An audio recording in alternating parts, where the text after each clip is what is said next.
Okay, alright. Okay, alright.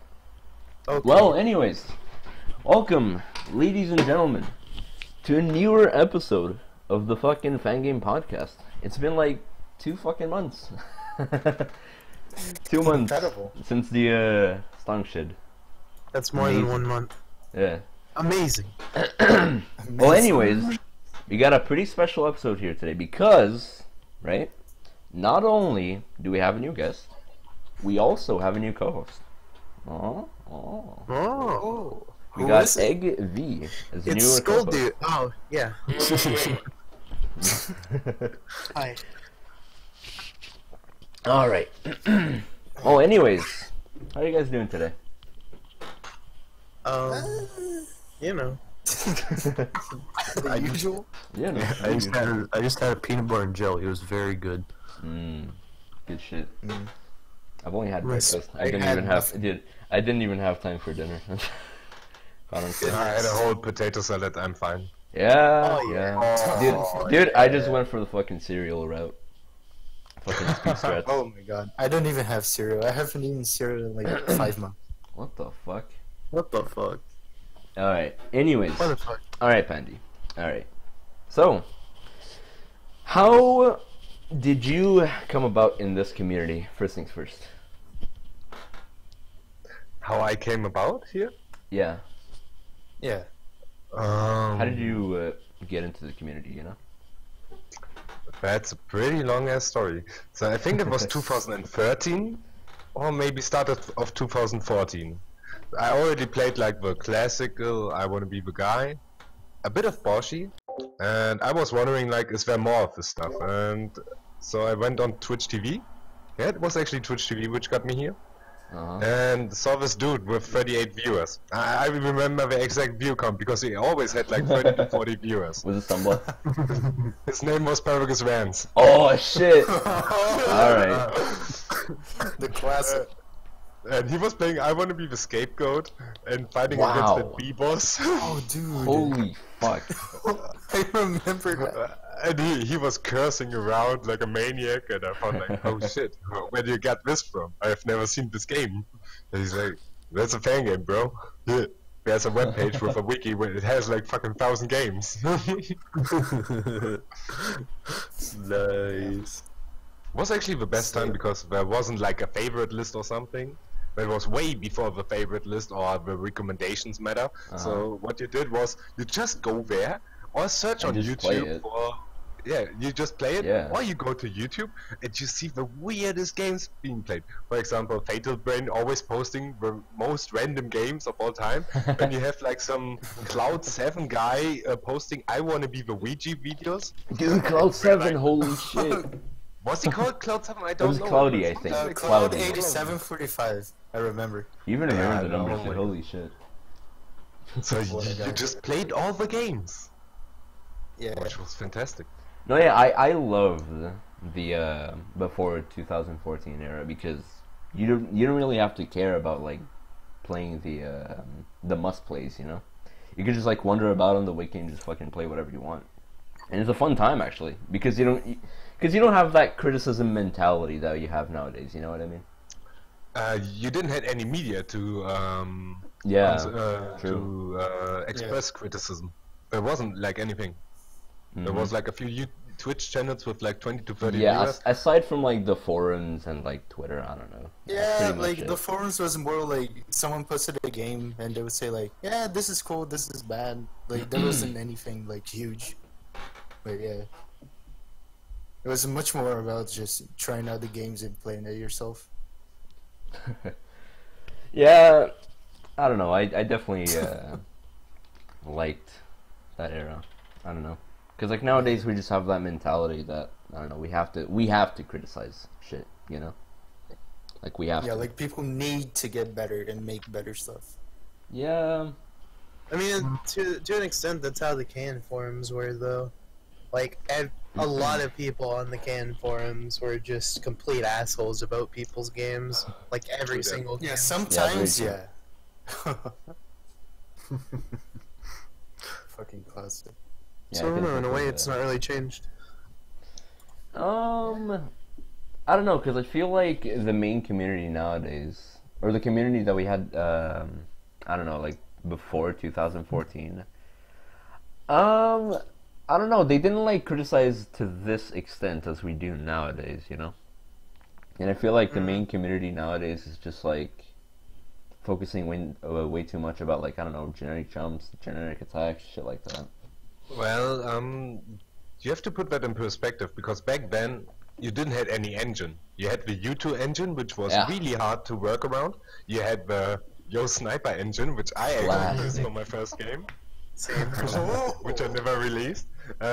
So it was actually really hard to make something because in Yo Sniper you couldn't make needle because gate jumps were almost impossible. It's true. So you needed the connection to the Japanese people to get an engine where you could actually do meaningful needles. So nobody did it, and nobody knew like how to pirate Game Maker. Like Studio wasn't a thing.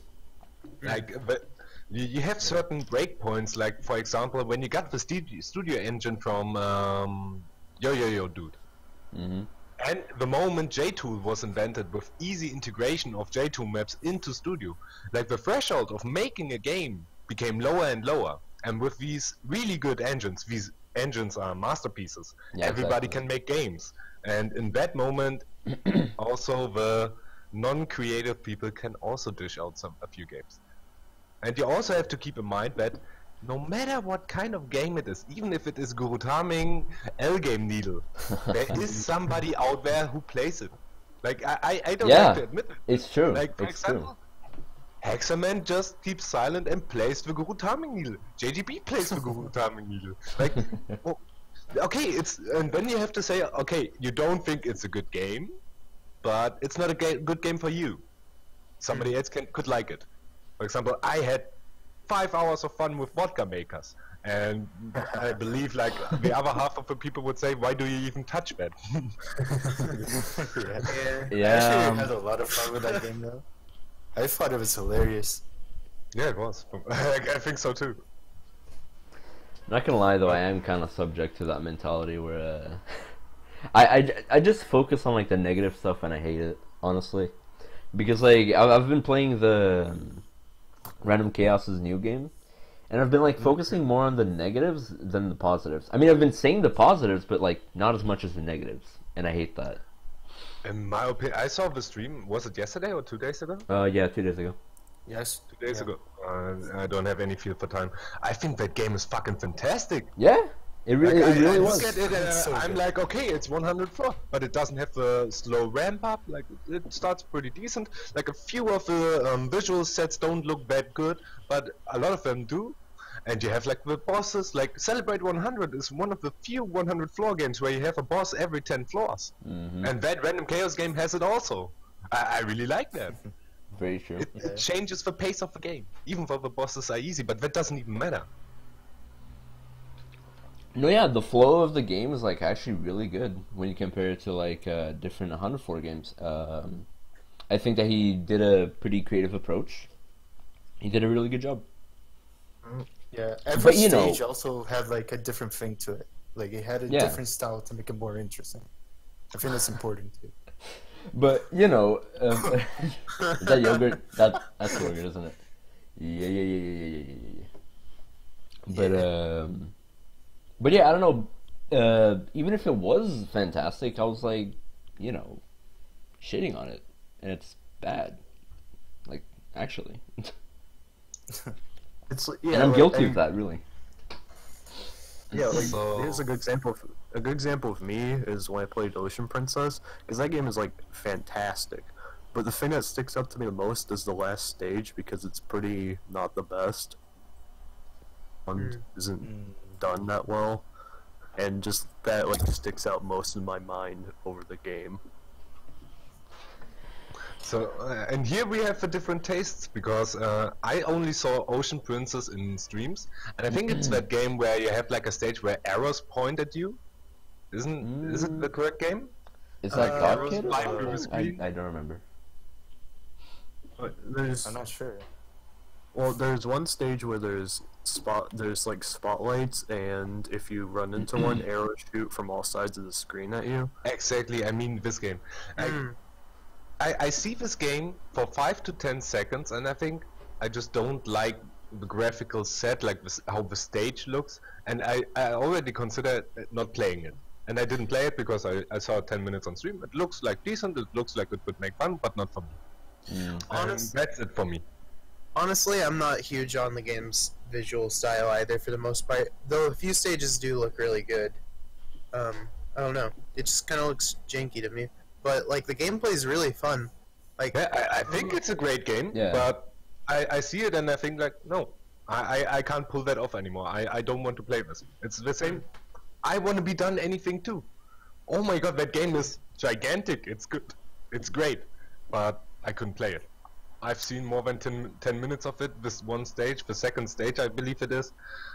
No, I don't want to play that. Yeah, I'm the I same way definitely with that understand game. that. Yeah. Yeah. Dude, the first time I actually tried I Don't Want to Be Anything too, I just felt overwhelmed and like quit at the second stage at the Lost Manor, I think. I don't know. I'm The not sure. maze area? Yeah. That Yeah. that's rough. Like Yeah. it's just not. I don't know. It was just too much. Too big. No, yeah, you see these parts of games, right? And you just get discouraged of like playing the rest of it, which might be huge, or which might be like a huge amount of gameplay, right? But it's just this one part that just diminishes it. And it's And true. I'm sure like there's definitely other stages in the game that like I'm sure The B area for sure. Oh yeah, that looks really good, but I don't know, just that one part. And for me it's also the Twitch factor. If I see huge parts of a boss, I don't want to play it anymore, even though it could be the most interesting boss of all time. But I just don't want to play, like, try to replay footage I've already seen. That's like not what I want to do. I want to solve my own problems in games. I want to find creative solutions, and that can only happen for me if I play blind. You know, That's Pandy, interesting. you know, Pandy, I don't think I've seen that happen like before 2000 and, I don't know, 15 or whatever. I don't think I've ever seen that before. Like the replaying the video to see what you do or whatever. But I don't know. Well, we had a big thing in the Fangame community. It's called Camellia Free, which happened. Right, Haven't heard of right. it. Just a little bit. there was like the third boss with like the avoidance section from I Flower. wanna, Contrary Yeah. and Contrary, Oh, exactly. yeah.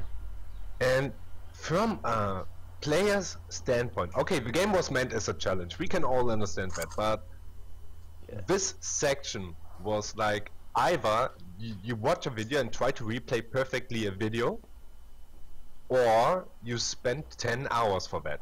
At the time, it was easily 10 hours to develop your own strat, because we didn't have the practice tools of that game. We didn't have practice tools of that avoidance. Yeah. And especially because it was a competition, like Camilla made it like a tournament. Every streamer has like a leaderboard, and we all grinded insanely. That was also the time I started streaming, because I was one of the few people who were already at the second boss and actually defeated the second boss. But I burned out as a beginner in the third stage. I was like stuck on the justice screen, and I saw I think I saw Sunblast getting stuck in the RZ screen, and I was like, oh my god, I don't want to do this. No, there's no way I can do this. I'm gonna stop. And what we then saw was this boss, and it's like a big ass tournament. It's an unofficial tournament, because you just have the leaderboards, which Camilla keeps updating. But everybody knew it was coming out, so everybody had the same chances.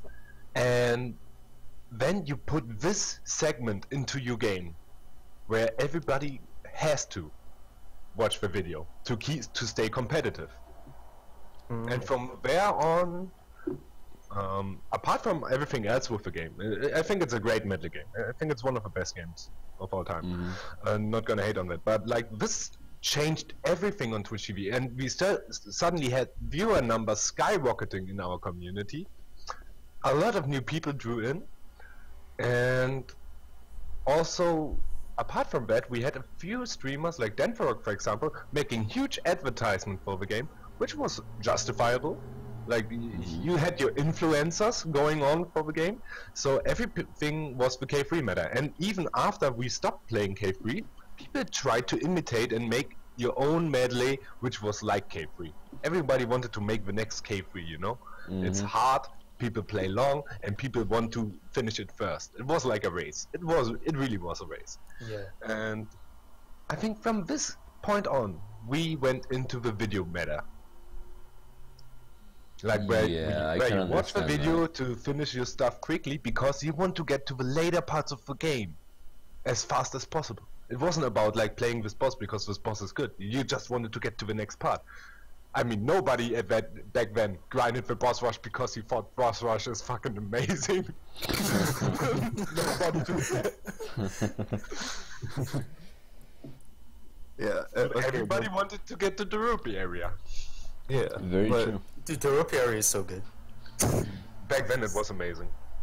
So I guess with that mentality, since you guys have been around longer, I know it was like competition, but how much like there back then? You cut off. I mean, I think if I'm correct, we all played K2, and it was like where you at, bro, in K2. That was already a thing before K3. Like, and we were supporting each other to get further because like Solgren, the fifth boss in K2, was a major block fight. Like you usually spend your 10 to 20 hours there. That's just how it goes. And because everybody said K2 is a good game, you should play it. But like every boss in that game was a huge roadblock for us beginners. The third, like everything from the third boss took like 2 to 5 hours. Fourth boss took 10 hours. Solgun took 10 to 20 hours. Like it was just the meta. But like it wasn't like we love medleys. There were no medleys. K2 was the only medley, which was like in the meta, and was like, oh, okay, yeah, these are long hard ass games. Like for example, Destination, K2, like all of these classical long hard games. Like people asked where you are at. That was just normal, and so we pushed ourselves a bit. And it was completely normal to also not finish it, because like you play K2 up until the boss rush and then stop. That's completely normal, because you have that breakpoint again. That's very true. And there was also the knowledge barrier.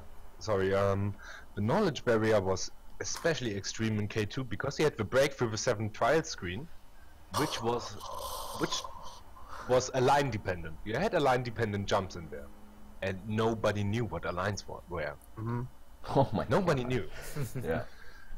I think I've spent like, I don't know, at least 4 hours in that screen on the second save, until I saw a video by, I think it was Kunuski, how he did a weird jump at the start of the save to like against the wall, back to the save, and then did the jump.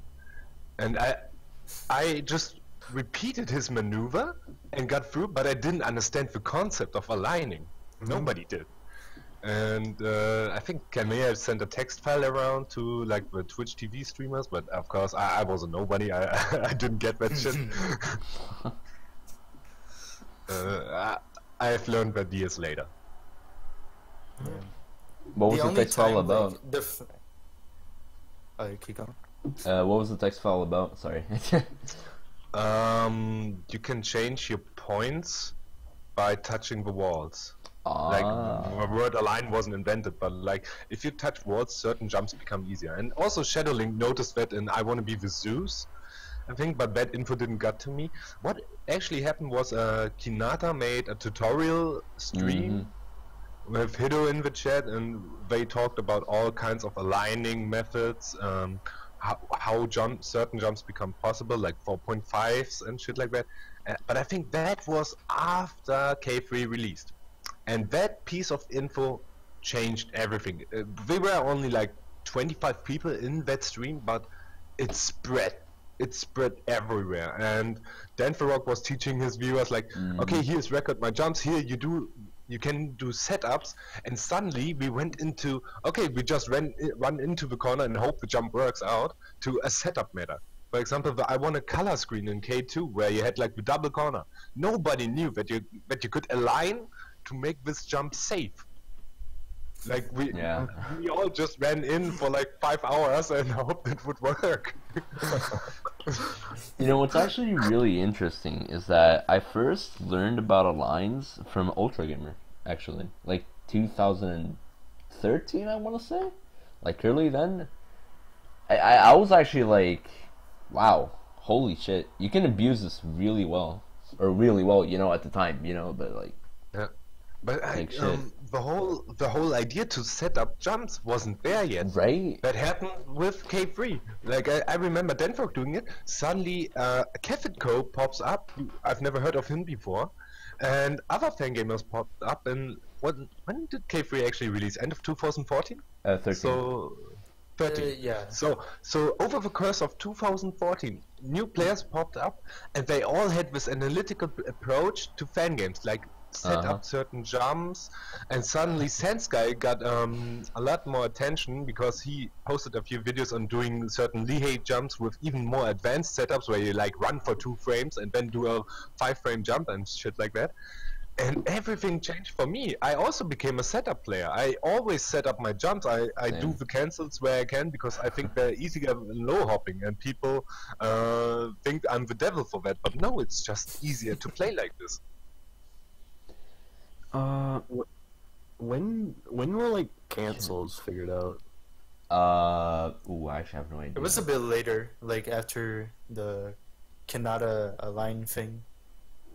Like he posted a video, and then later on, like that actually. Yeah, I think it was actually Hyper Jump which got a lot attention to the cancels. Yeah, oh yeah, those the games. Mega Dead Jump 3 or something. Yeah, I Yeah, remember just those. like make a jump something. Yeah. Hey, Gaffer. Shit, I was gonna say something, but yeah, this fucking discovery, right, of like the Align meta and shit. There were like a selective few that actually knew what was going on, right? So people like Ultra, Denfarok, Kanata, shit like that, right? Or people like those. Fucking after that, right? They tried to like explain it in like a more intuitive way, lenient way, and now people, yeah. Record My Jumps came, where you could see your own Align. Yeah. Like Very it got true. released. Giza had it, of course, before because he used it for himself. But like Record My Jumps was a thing while K3 was being released, and people started pausing the game mid-save and practicing the jump in Record My Jumps to nail it. That was a thing, and this also because the software had the Align shown, you could like test out. You could test setups, find out what Align actually means, and so on. And so it became public knowledge, and at that point it got inserted into games extensively. Yeah. I think I've learned Aligns as well from like this one game. Nobody remembers it. I actually don't even remember the name actually, but it was a game that was like back in like 2013 or whatever, where I learned.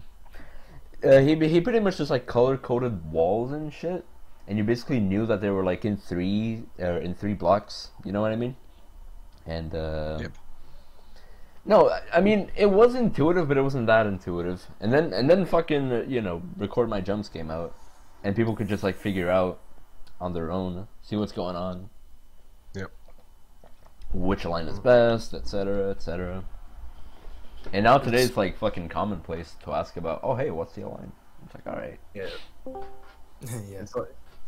Oh shit, so Gab. Oh heck. Oh, hey, Gab. Let me see. But yeah. since I'm like the newest Fangame player here, it's been like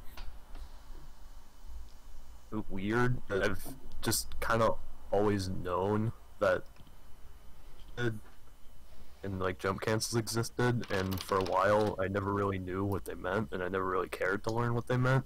They just kind of existed, and most of the time if I needed one, then it was like highlighted or something, because those were the types of games I played where if it is required, it was given.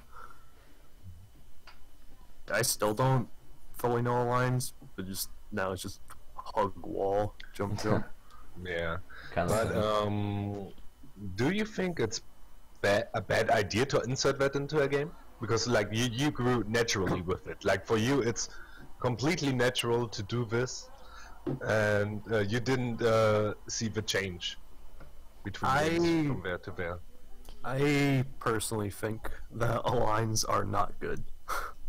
I don't think they're a good concept. They're very unintuitive, especially just because you have to count 1, 2, 3, 1, 2, 3, and like left and right. They're really hard to learn, and after just a long time of playing, you kind of get it, but still, it's not really that intuitive. Yeah, and then you get to fucking 16 pixel lines. It's like, all right, dude. Oh, okay, buddy. All right, Dude, buddy. that's the one thing I don't know. I never learned that. I think I know it, but it's like barely ever useful. So it's like, alright. I just know it for the knowledge. Dude, you know what? I feel like some people get too curious and they just like learn these things for like the knowledge. Cause like, think about it. When are you gonna like fucking think about fucking VIA lines and shit like that? You know what I mean? I don't know what Like, VIA oh have shit, no I got idea. fucking Honestly, 0.35. I just know you VIA line. bonk and you get something different.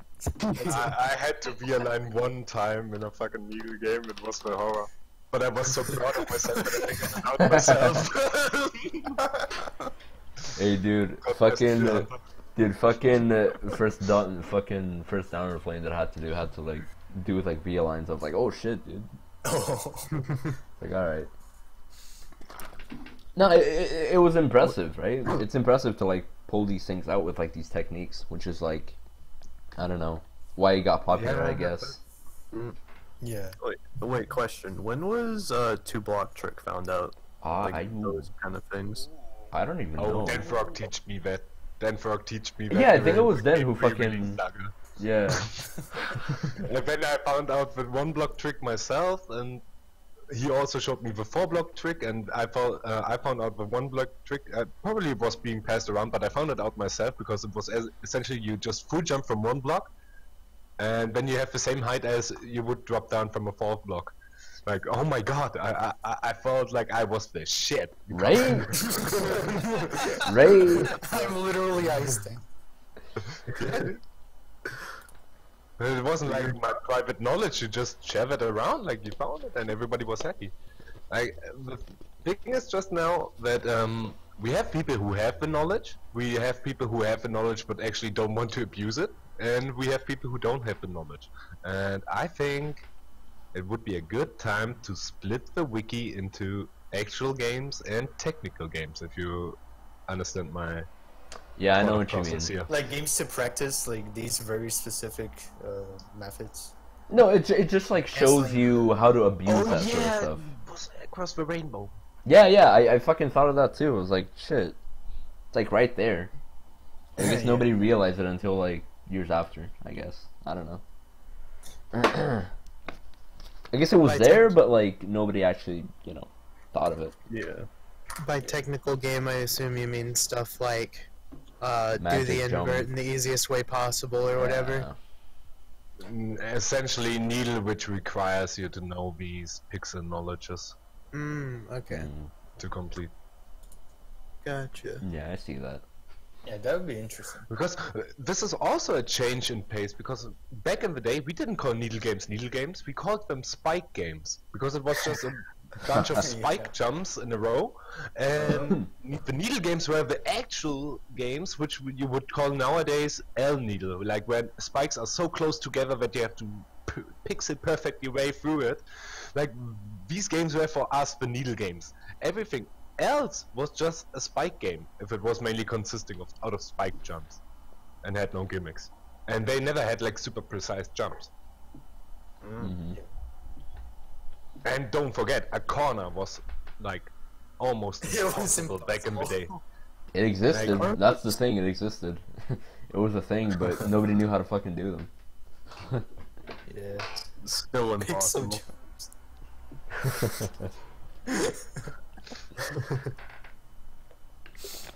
But yeah, there were definitely like simpler days, and now we're just like stuck in this advanced, I don't know, advanced knowledge sort of shit that you're kind of like required to know if you want to delve into like needle and shit like that.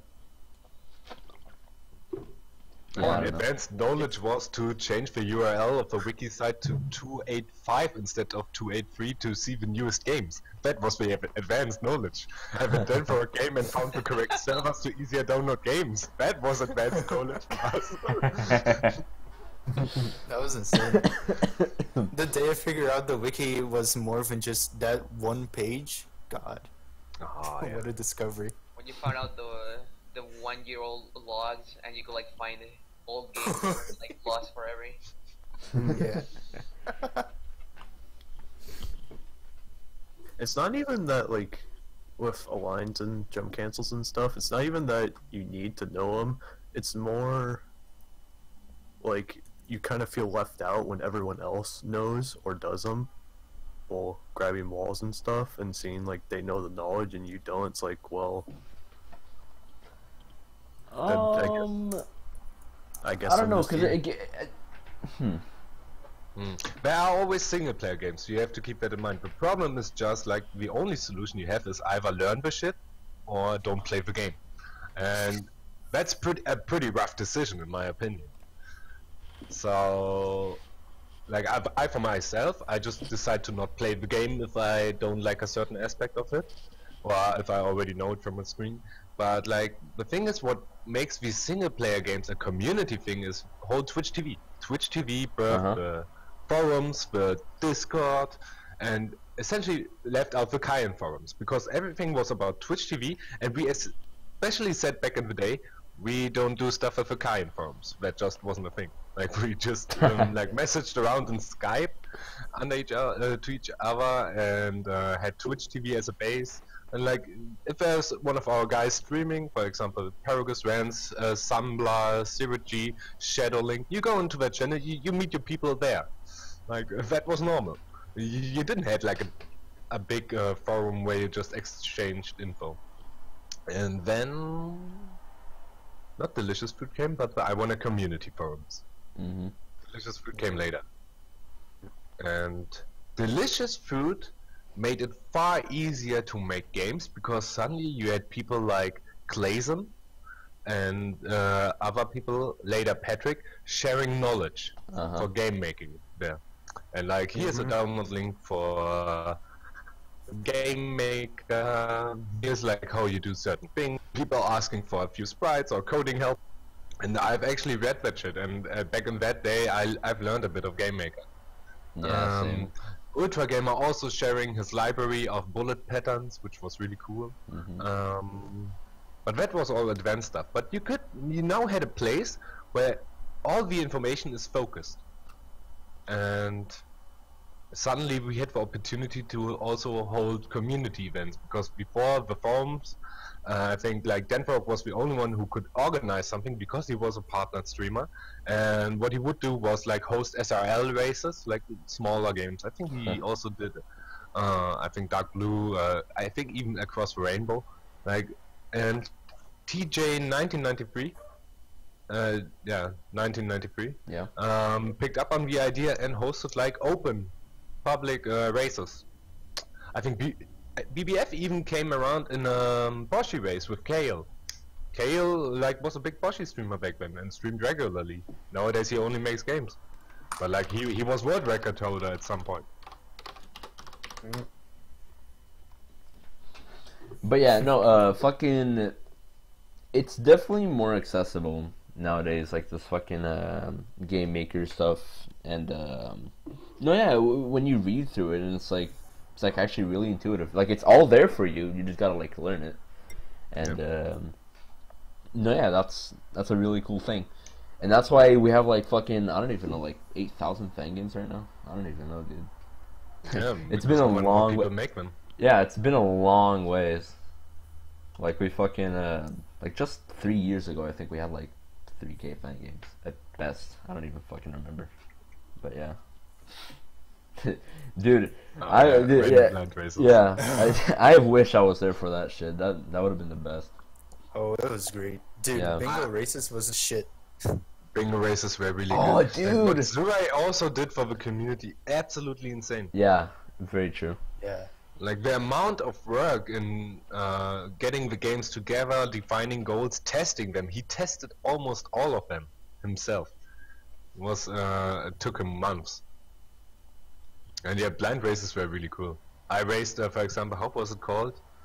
The one big adventure game almost everybody played. City See the moon. Nah, the more modern one, by the Russian guy. Find My Destiny. Find My Destiny. I blind raced that on release. Oh my god. Oh wow. It was a really cool 13-hour race. I actually got the world first clear. 13-hour race. Alright, buddy. Nice. World's first. That's a flex. Christ. I know it's a flex. Nice. But the best thing was I only streamed at 300 bitrate and nobody could see the final boss. So after I cleared it, I cleared it one more time off stream to record it locally and upload that clear to YouTube. Classic. Yep. Good That old. final boss is incredible though. Like up to this day, it looks so good. Yeah, it really does. I still miss Bingo. And I wish we could just like fucking bring it back, but it's hard. I Bingo is guess. actually a pretty funny story. Because do you know why Bingo actually died?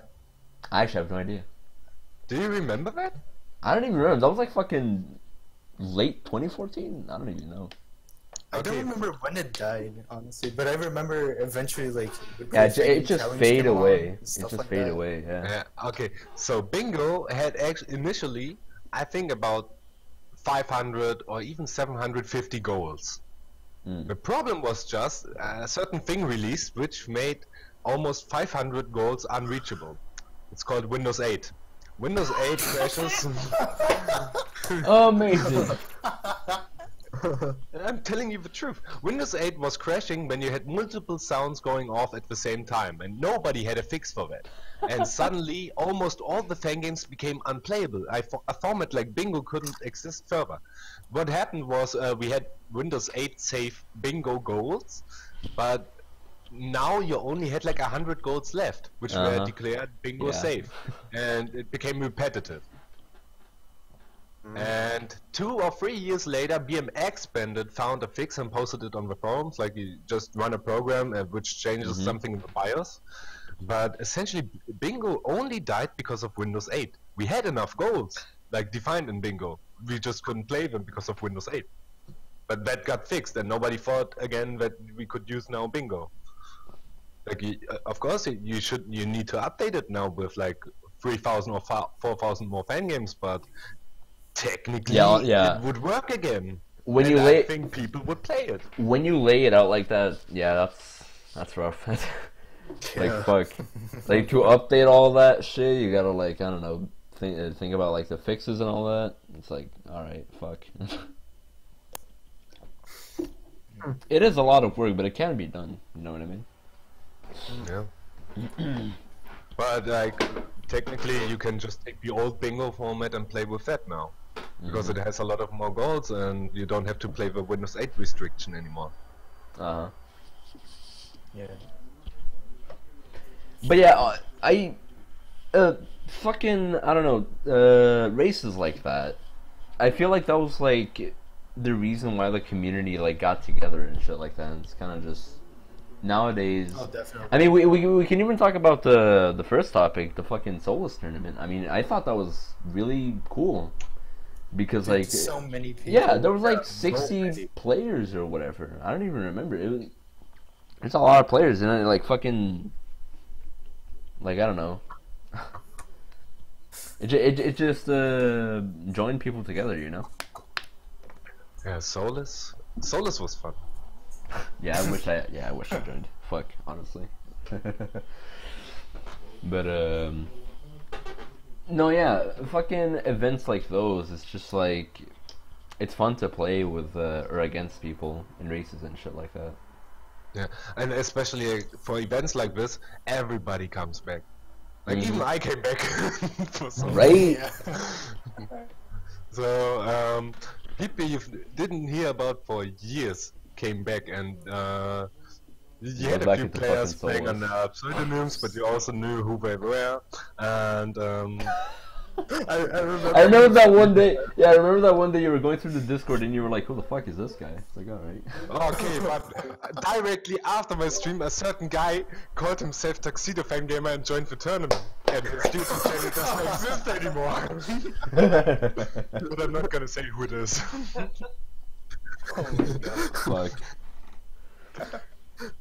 Good old Tuxedo Fat Gamer. Let's go. Yeah. Yeah. So yeah, but it's really nice, and like, as well, I don't attempt to win because if I see the players list with like, Blue, Yeah, Blue other Fume. Japanese It's like, gods, alright.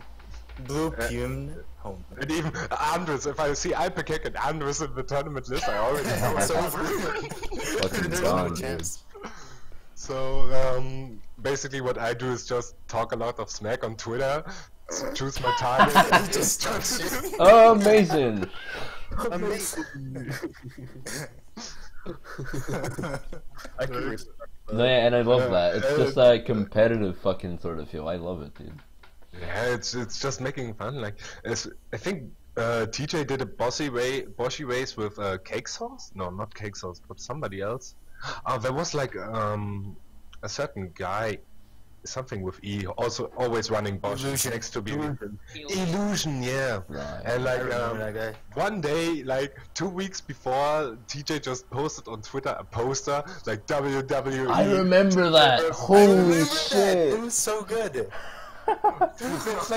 That's like this shit. That's what the people want to see. It's fun for everybody, you know. And I think we should focus more on this kind of stuff, like the mini events, like the random. I've got all in good spirit, of course. And I also tried to capture that with weekly Fangame challenge, but I just got a bit lazy. I mean, we ran that for like half a year, and when I initially had the concept idea for it, I was like, okay, I don't really care if people cheat or not because it's just a time on a spreadsheet. So, and people were questioning me a lot why I didn't like do a real verification for that. And like, it doesn't matter. As long as Yeah, people right? play games, I'm happy. It's the ultimate goal. Yeah, it's purely just for fun. It's not like, oh, it's gotta be fucking legit. I don't need- understand why people like freak out whenever somebody like cheats or plays a game at half speed or something. Like if they're being honest about it, then who cares? Like, but a lot of people just freak the fuck out over it. Yeah, I know a few people that Especially actually. in tournaments. Yeah. Yeah. Tournaments it makes more sense, I guess. but- Yeah. Yeah. It's not nice to be accused of being a cheater, if you aren't.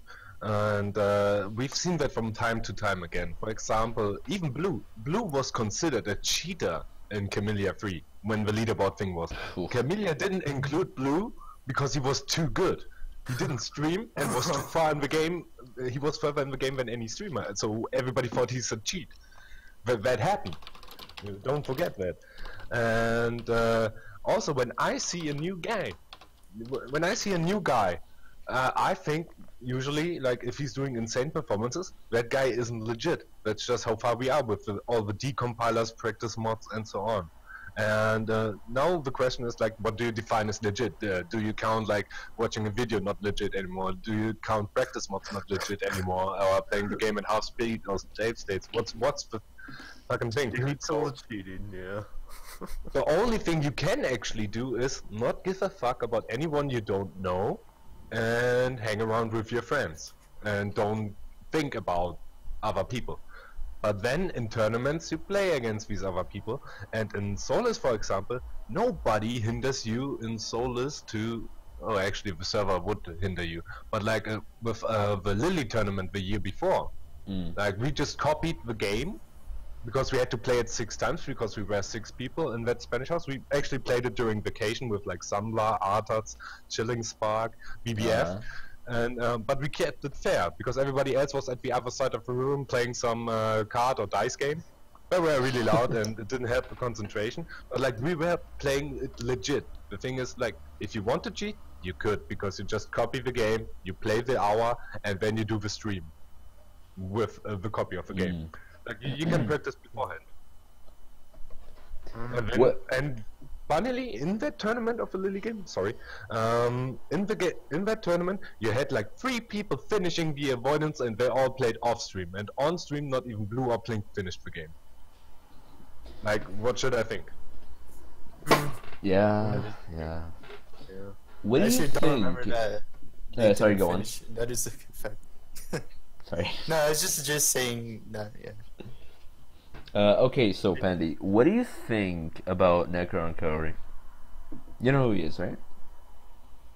Necron Curry? Isn't that the, do you mean the Necron guy who tests all the Camellia videos? Yeah, that guy.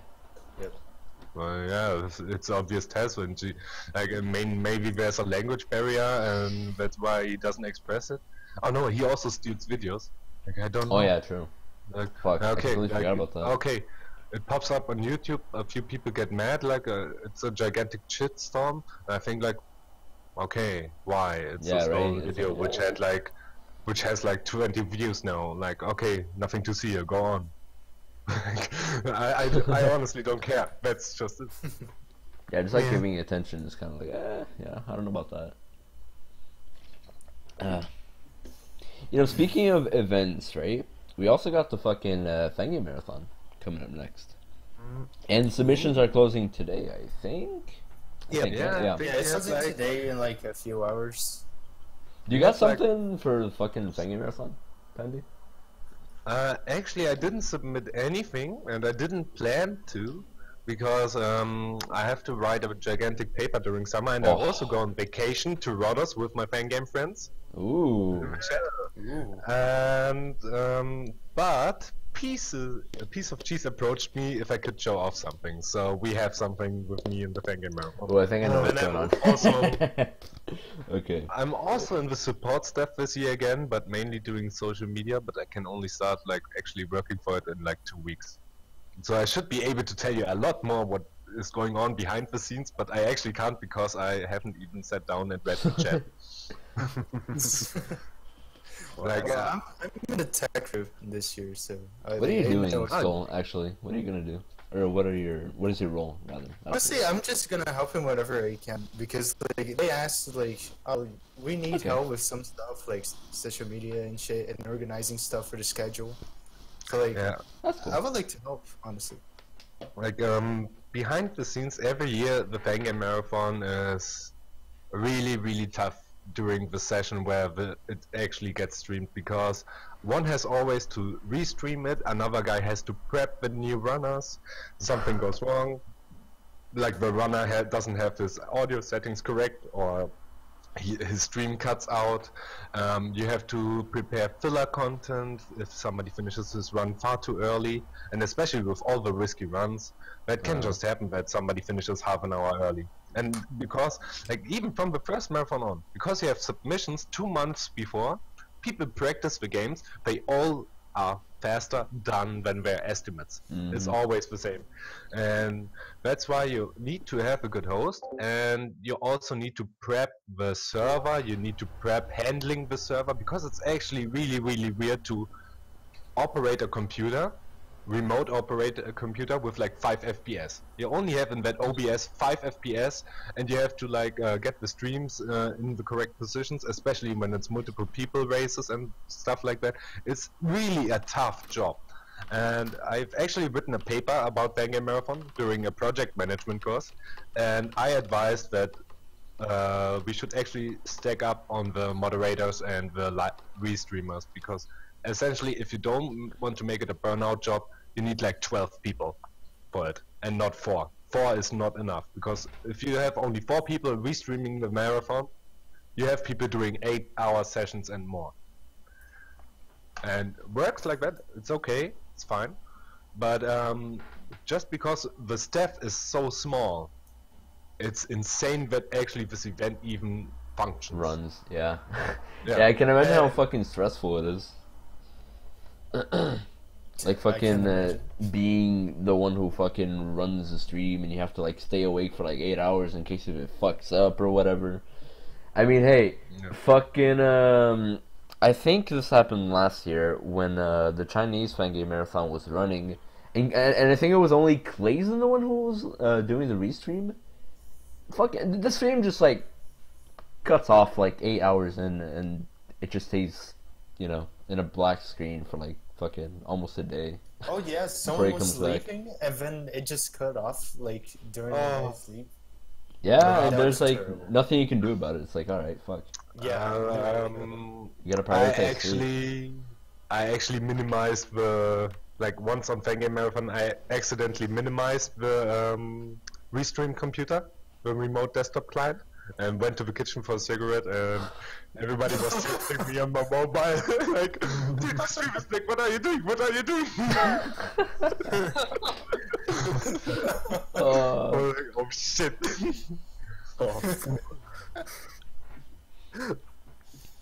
But no, yeah. You know what's actually really interesting though is that we almost didn't get enough submissions this year. I thought that was pretty interesting. Yes. We had to extend the deadlines for the submissions by like a week, and now we have like pretty much enough. Okay, good. Like before we had like 40 hours or something of submissions. Now we have more like around 70, like maybe 65 or something. I find it Yeah, we got, interesting like, that considerably less. I find it interesting that last year it was a problem of having like Yeah, way too many runs, right? and then this year like there's just not even close to enough. Yeah. What I mean now changed? there is. I don't know. Yeah, I don't know. I feel like people. Fangames are dying. No, yeah, it's. I don't know. I feel like people aren't just into speedrunning as much as they used to. I guess the No, hype no. died or whatever. I don't know. I don't know about that because I still see like so many people doing speedruns. It's like the main thing I see in the directory. Like Nader, let's talk about you running K2. Yeah, but- You know how yeah, many but- fucking views you got, and how many? Like I saw even a couple new people come in. Like, oh shit. Yeah, actually, yeah, where's true. the fun? Yeah, the K2 stuff and the little business trip, whatever the fuck I did, that actually attracted a few new reviewers. And that was actually like pretty cool. You know what's actually interesting though? These challenges that everyone makes, it actually is quite popular. Like actually, like the fucking Wolfie Yeah. challenge, the suck your own dick challenge, etc. Right? God bless them. It's like, Not a full shit challenge. yeah, it's like Holy shit, Joe. no, it's like fucking pretty interesting that's like not the big thing. And no, I don't know. It's fucking cool to see that things have changed and shit like that. I can honestly like count like maybe 6, 7 people who regularly run Fangames. Like I don't know, fucking BBF, Cake, Stonk maybe. He might be quitting speedrunning. Fucking Wolfie, me, Gammy, BBF. Wait, did I say? Yeah, I said BBF already. Oh fuck. You already said Yes, BBS. fast. Yeah, Faz, Adam is Okay. like, right now he's running K3. Adam, You also etc. have Boots. Yeah, boots. Yeah, yeah. Oh yeah, Boots. Fuck. Right. Dude, Boots doing no aces this year on Fangame Marathon. Oh, That's What a gonna be- legend. What a fucking run, Holy dude. fuck. I've seen him practice today. It's insane. It's insane. It's He's like, insane. It's Like, crazy. Yeah. Yeah, but I feel like there were more speedrunners back then, or is it just me? You know what I mean? no, you had TJ. He just did a lot of content. Dude, TJ Yeah. just did everything. Yep. You had like TJ and Fireball, and they were like dishing out insane amounts of content for speedrunning. Yeah. You also had Zurai doing sometimes his speedruns. Like TJ and Zurai aren't like doing regularly Fangame streams anymore, and you really notice that. Yeah, you have like always the cornerstones on Twitch TV. You had them, like the typical channels you would watch. Nowadays, it's like for me, it's Naloa and Wolfie during my usual times, and if it gets a bit later, I can watch Andres, Nada, and so on. And everybody has like his cornerstone channels where he always goes to if he opens where I want to be the guy category. And the thing is now, like without Zurai, without TJ, I don't have that much to watch. It's just not there. Yeah. I don't know. Interesting. So Also, Paragus, for example, Paragus starts too late for me. Sandla is like always going. Yeah, okay, you can put that on. Not bad. Sandla, I like to watch Sandla, but like besides that, Moose doesn't stream often anymore. So, Sandla suddenly streams these motorcycle games. Like they are nice, but like I can watch. I can't watch that for more than an hour. yeah. Hey, they look fun at least, kinda. Yeah. Oh my goodness. Uh-oh. Oh shit! Oh, What's Whoa. with the fucking raid? Whoa. thanks, Wolf. Thanks. And Nader's muted, of course. Need Classic. is muted. Thank you. Okay, thanks for the host, Wolf. Yeah, I Welcome, I have some news also. So you guys know ESA, right? Yep. Now is his Take the Time Machine 2 run got accepted for it. Oh shit, really? Oh, shit. Did Vegetable? Oh shit. Yeah. Dude, Wolf. Really? Vegetable got accepted No, too? Vegetable got rejected. Oh, okay. Whatever. Dang. That's sick Real though now. Unfortunate. Yeah, the real run got rejected. Oh yeah, sub for Cam. Where did we left off? Sorry, I had to do something.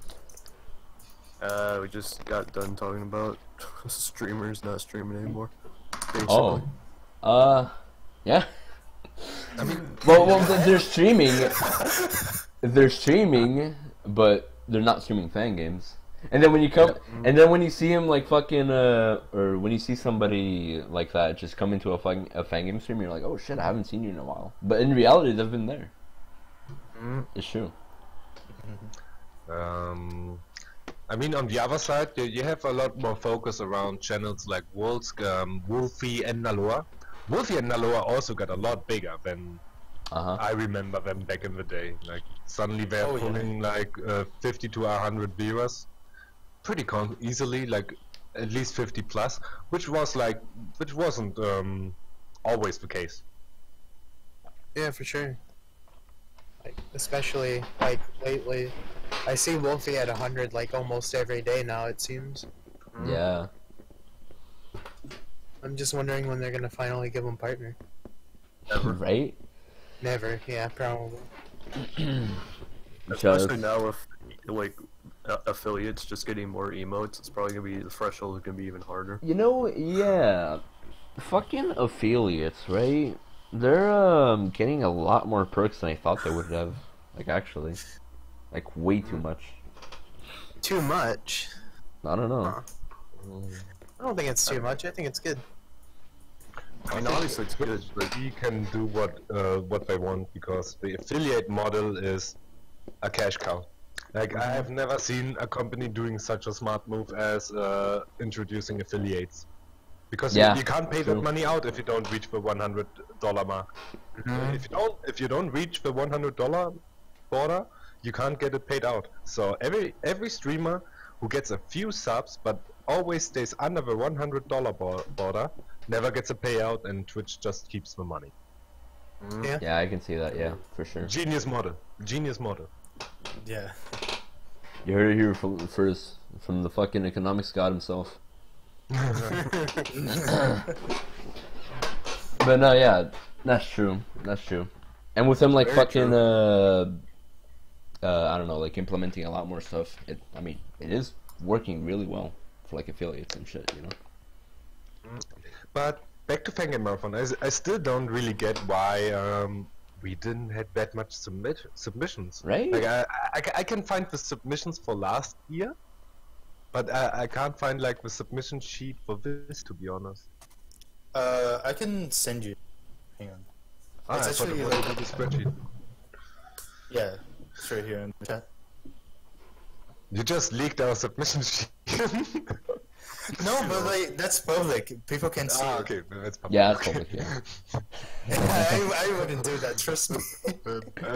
You have an admin in the chat, but Wolfske's here and you leaked Skull. What are you doing? Oh, okay.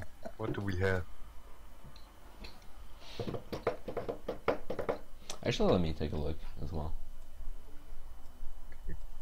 Because I just find it so hard to believe that. I should probably Well, post this in chat as well, actually. Hold up. Shit.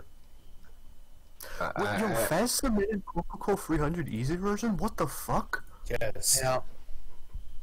He did. Follow it, bro. That extra week that was added at like the last moment, that was like really needed. Yeah, Because it like really a lot was. of people that are really cool joined. Like the Avoidance tournament now has Zero and Pune, I think. Yeah, it has Zero, And Insane. Pune, and Blue. God. Yeah, That like Yeah, me submitted CN2 as well. Like, Yeah, yeah. the boys are back. The boys are back in town, quite literally. Oh, while we're talking about submissions, me and Peace are looking for people, 2 people, to make a collab style boss. So if you're Oh. fluent in Game Maker and you're interested, message me Add On everyone Discord. on the stream. at everyone. And everyone. But if you don't know how to use Game Maker, then don't message me because you're wasting my time.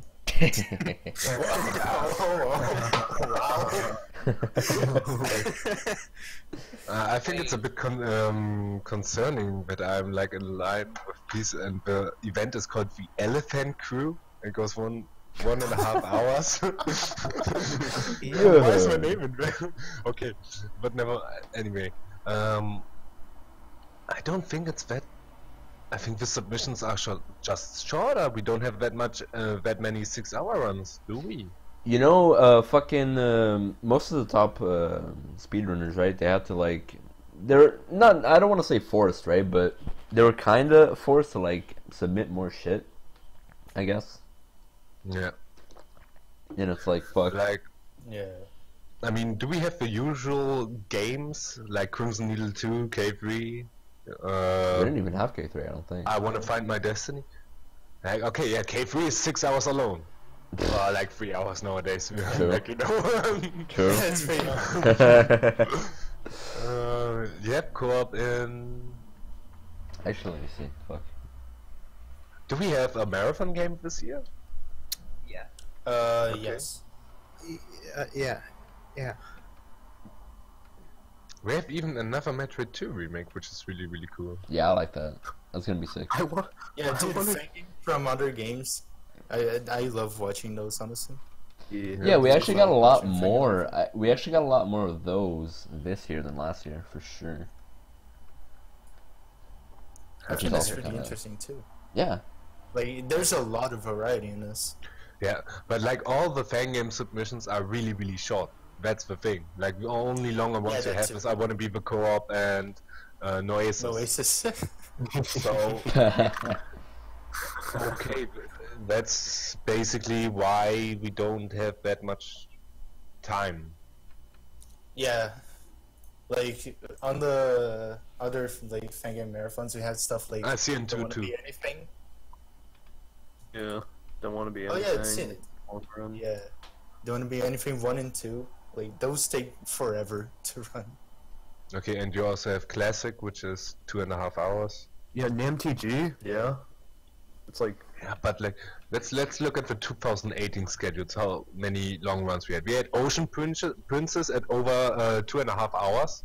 We had Make Good Mega Man Level Contest, which was also over 2 hours. Yeah, where are all our contests? We had Kaizo Mario with 3.5 hours. Not another Magic Tower game with 3 hours. Actually run by Frag. Yeah. Fine. Yeah, man. that run was legendary. I love Frag. Crimson Needle 1? I think it's Crimson Needle 1 run by you, Nader 2? Hmm. Could that be? Last year? Yeah, he did it. Domo, an hour, Avoidance Tournament, an hour. Which could have been longer, to be honest. Zelda, A Link to the Past Randomizer with 2 hours. Blind Race 3 hours. 4.5 hours Super Mario Treasure World. Holy Two- fuck. Like, we had so many 3-hour submissions. Huh. We even had a 5.5 hour marathon end with shoutouts and then the bonus streams. Like, just the amount of long games is insane in the old marathon. And now we don't have the submissions.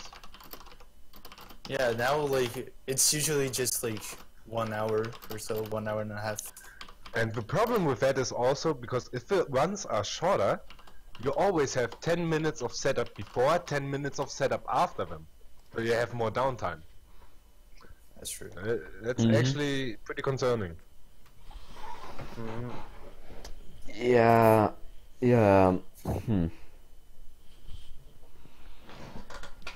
don't know what to But say of it, honestly. Yeah, it's gonna be good. But Yeah, it's always good, you know. But like, Fangame marathon. I mean, you can circumvent the setup time if you keep the same runner on. Essentially, like if he has a 5-minute game and a 1-hour game, he just does the 5-minute game after the 1-hour one, without switching runners. yeah, that's why organizing this shit is like. Yeah. What you're writing, Nada?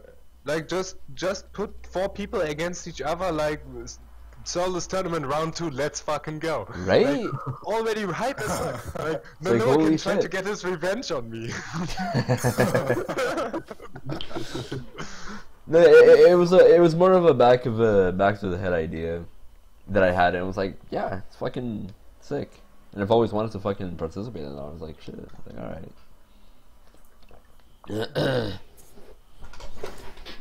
But yeah, again, it all comes down to like fucking competition and just enjoying your time. Like, dude, fucking Solus tournament, right? There were even like newer players. Or like not that good of a player for fucking Dude, avoidances, right? There were even players who have never played a fan game in their life before. Really? Yes. Holy Yes. shit! There were. Somebody just brought his friend in. Oh my god, he must My have grinded first that Fangame was soulless. That's Oh my great. Fuck.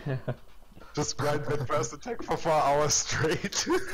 Oh my god. Dude, that's insane. I know. They're like, Is- aside from Solus tournament, like there aren't that many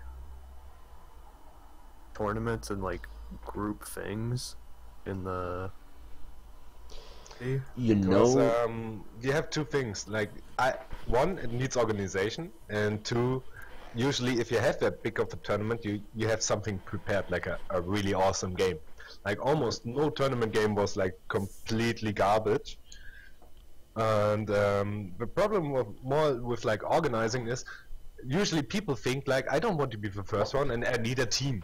So, but the thing is, making teams is kind of unreliable, except if it's like for Fangame Marathon or so. So, what most people don't get here is that you could easily start alone something. And for example, just a concept sketch. For example, I just say every Saturday beat the Pandy. And I give you a list of 3 games, and you can choose one. Like before the week, I give 3 games, and like you can race me in one of those 3 games. So, and we make like I give the list to anybody, to a friend of mine who knows that I haven't played the games. So with the 3 games, we assure that the other person hasn't practiced like a maniac these games, because we all have a life. So, and then we just have insanely fun races. It's not random races because you need to kind of have quality control in the games, but like you can make sure that people aren't like super not blind on them. So it's a funny concept. Then we just like make a nice Twitch layout, we with a crown, like some music jingle at the start, and just make a big show out of it, you know? Just like, it's more about the show than the actual content, because let's be real, we don't watch ourselves for the games, we watch ourselves just to talk to each other. Like, I don't watch you, Nada, because Right. I want to see that 104 game. I watch you because I want to see you. Except you don't have a cam, but nah, dude. Oh, if you Dude. subscribe with Twitch Prime. It's for the cam. reality. It really is. It really is. So we just need shows, and you don't need a lot of people to do that. You just need to have a good concept and then push it through.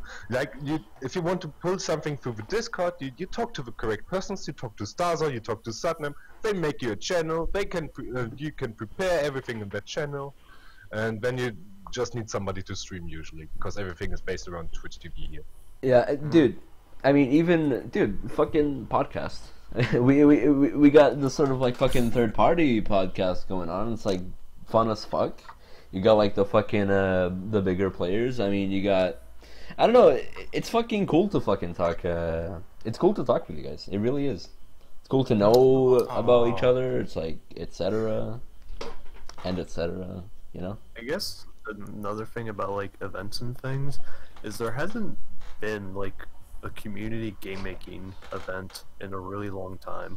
Like the last one was the short venture contest, and that was like October of last year, and it's May of this year. Nothing happens, at least on this side. Probably October again. They'll come up with something. Like Aaron X was saying, like, oh, we have something working on and stuff. But like, it's way later on. Yeah, it's like a year is a long time to wait to be like, okay, hey, why don't we make something? Yeah. Well,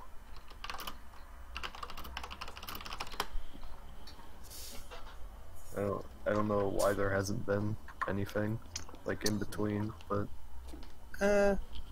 You don't really need the prize incentive.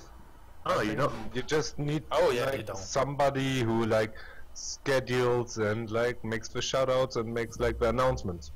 Then you can get something going. I mean, even your sniper got something going with a $50 check. Hello.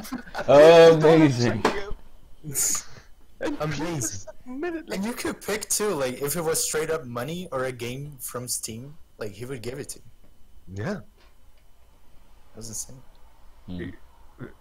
yeah, the prize doesn't even need to be big.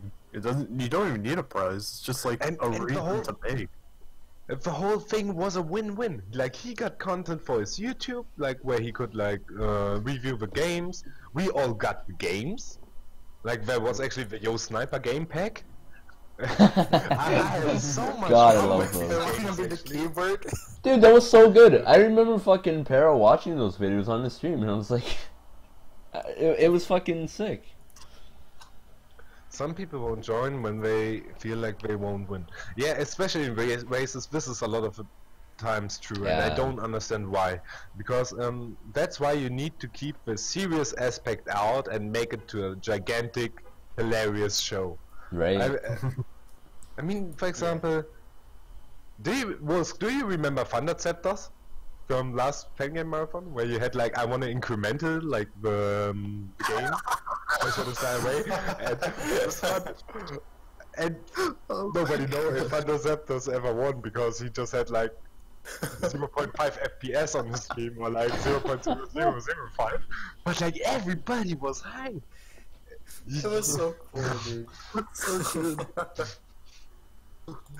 There was also the Mega Kid run, which like some people took it seriously, but God, it was so entertaining. Like you literally can't deny it. Right? It was such a train wreck. That was like a Sudoku run, basically. Yeah. Like the run itself, Okay. the run itself was Sudoku, you know. Dude, Piano Guy Korea, Dude, holy Piano shit. Korea playing piano. His mic sounded. Absolutely legendary. You Absolutely can tell he legendary. plays really good though. That's a cool thing. Yeah, He does! But, like, But his it's so microphone just scuffed. explodes everything. It's I scuffed love for a Piano lack Guy of a better Korea. term. It's like, He's such a great guy. Okay, so yeah, the question is now, why don't we do it?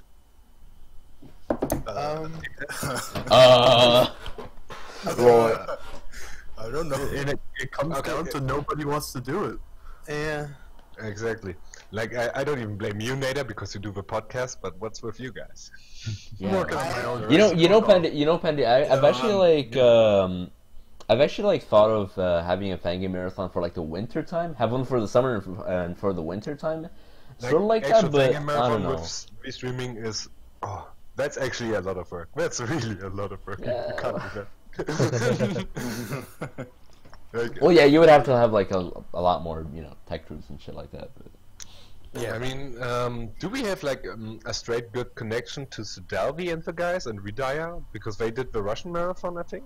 Didn't they do a Russian marathon? yeah, they Yeah, did. they did. Yeah. RUFM. Yeah, okay. Was it good? honestly. Yeah, it was pretty good. Like they even had the blue running destination. Like that was amazing to watch. Oh, yeah. Right?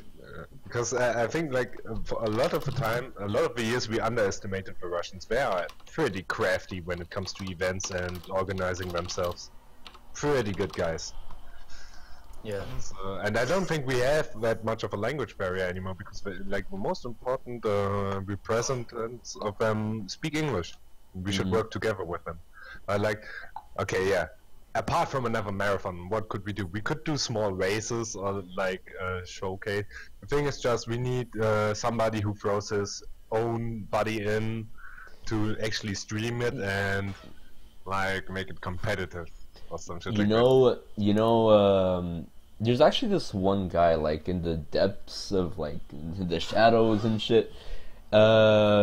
Sparks, right? I don't know if you guys heard of him. Dude, I was gonna talk about that. Yeah, actually. he's been hosting. He's doing a fucking. It's kind of like Fangame Marathon, but like it's just races between like his friends and his server, and he makes like a big show out of it. He organizes like games in terms of like needle consistency and bosses, and like they get people to run against each other and make leaderboards out of it. Yeah, Like it's so insane. It's so good. And like no one watches it. yeah, it's pretty low scale.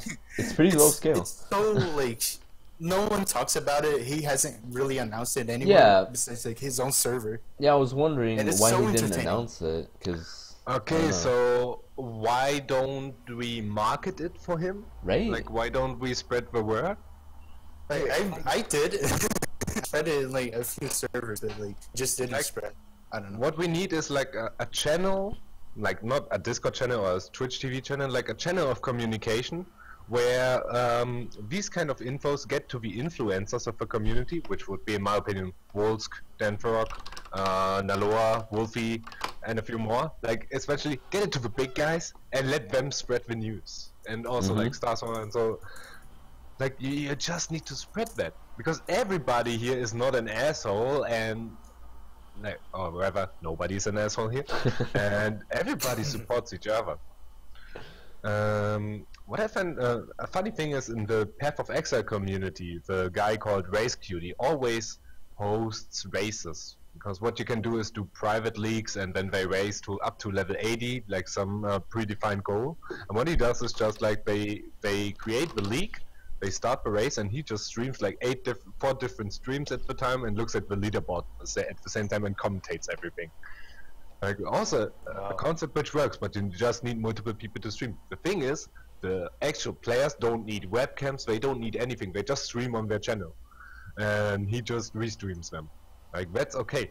The thing is like with the Fangame Marathon, why we don't let the streamers stream to their channels, but rather to the intermediate server. Is that we want to have control over audio and picture. That in case something goes wrong, we can just take it down instantly. Just so for a big scale event, you need the server and all of that, but you don't need it for these low, like these smaller events. I say like 50 to 200 people. So yeah, we just need like to agree on a time, and the best idea would be find like-minded people and they agree times on their own, or you'd make a set time like next Saturday we start a fucking race. Right. Dude, Skull, I actually got a question, Skull. Do you know how Sparks fucking, I don't know, communicated with you guys? Or what I mean is, like, how did Sparks stream it, actually? Well, the thing is, like, Control it. he just discussed it on his own server. Like, Right. there's really not a lot of people. It's only really the close friends in the community as well. And we just said, hey, why don't we do like this small little cup where we just run things with each other? Like, it sounds cool, it sounds fun, and we can make it like really entertaining, really high quality, and that's just how it came to be. Did you guys like host a server or some shit, like for streaming or No, whatever? we just Sparks, he just hosted it himself with Emic. I don't know if you guys know him. Yeah. Like, Okay. they commentated like every run, and yeah, we just get in a call and we just do it. Yeah, I No, don't think he, he's like, running. Yeah. Oh, we're streaming. We screen share on a Discord call. and we just capture it. That's it. Yeah, pretty simple. Yeah. But no, It yeah, really doesn't need like a lot to it to be really entertaining and really fun for everyone. Okay, so that's a thing for races. So then the next question is, do you or do we? I don't know if I should say we because I'm on and off in the community every few months. yeah. Revive bingo. Because reviving bingo is a lot bigger because you have to talk to Clayson, who has the admin over the site. You have to get essentially 3,000 new goals, put them in. Like that's a shit ton of work to revive. So I wouldn't even advise that. I would like do a smaller scale bingo with like only a 3x3 chart or something like that, not 5x5, just for shorter bingos in general, or just let that in the grave at all. And then we also have another concept, weekly Fangame challenge, which I originally made, and just because out of laziness didn't have anymore.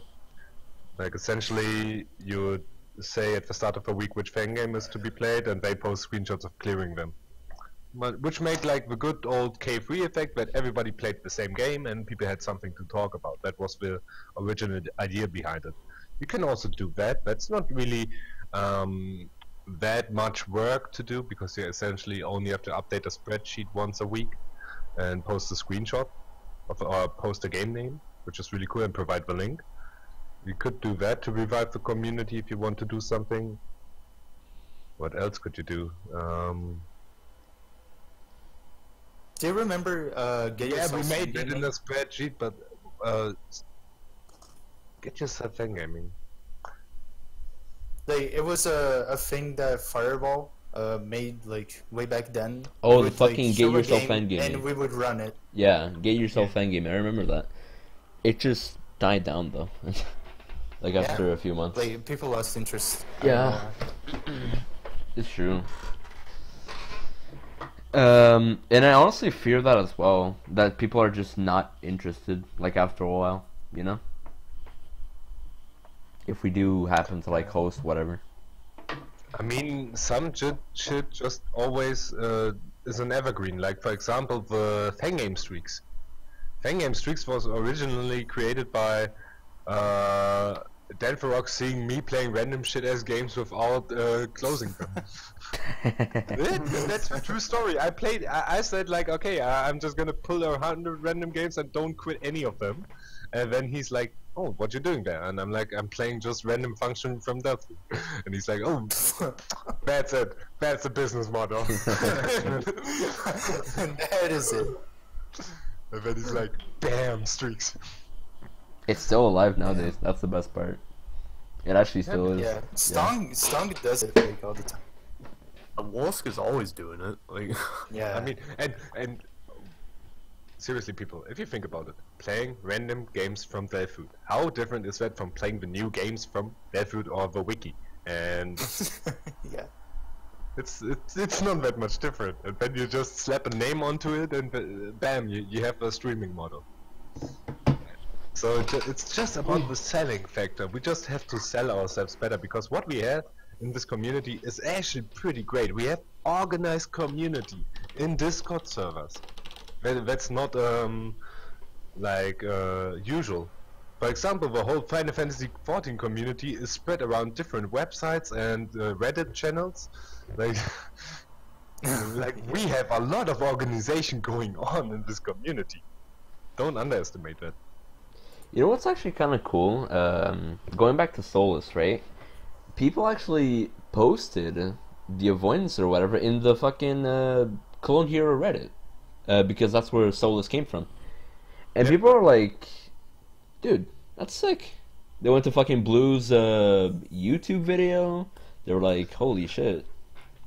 You made it out into a Fangame. It's like, shit. Yeah, it's like... yeah, right?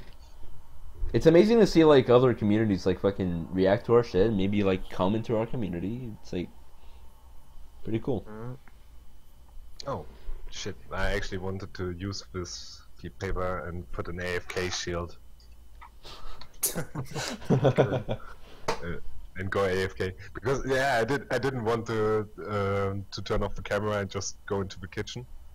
But I wanted to go AFK for 5 minutes. Like, I'm playing around with a pen and paper all the time. Damn.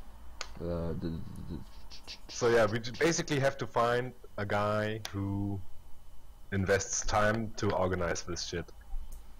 It's hard to find one though. That's the thing.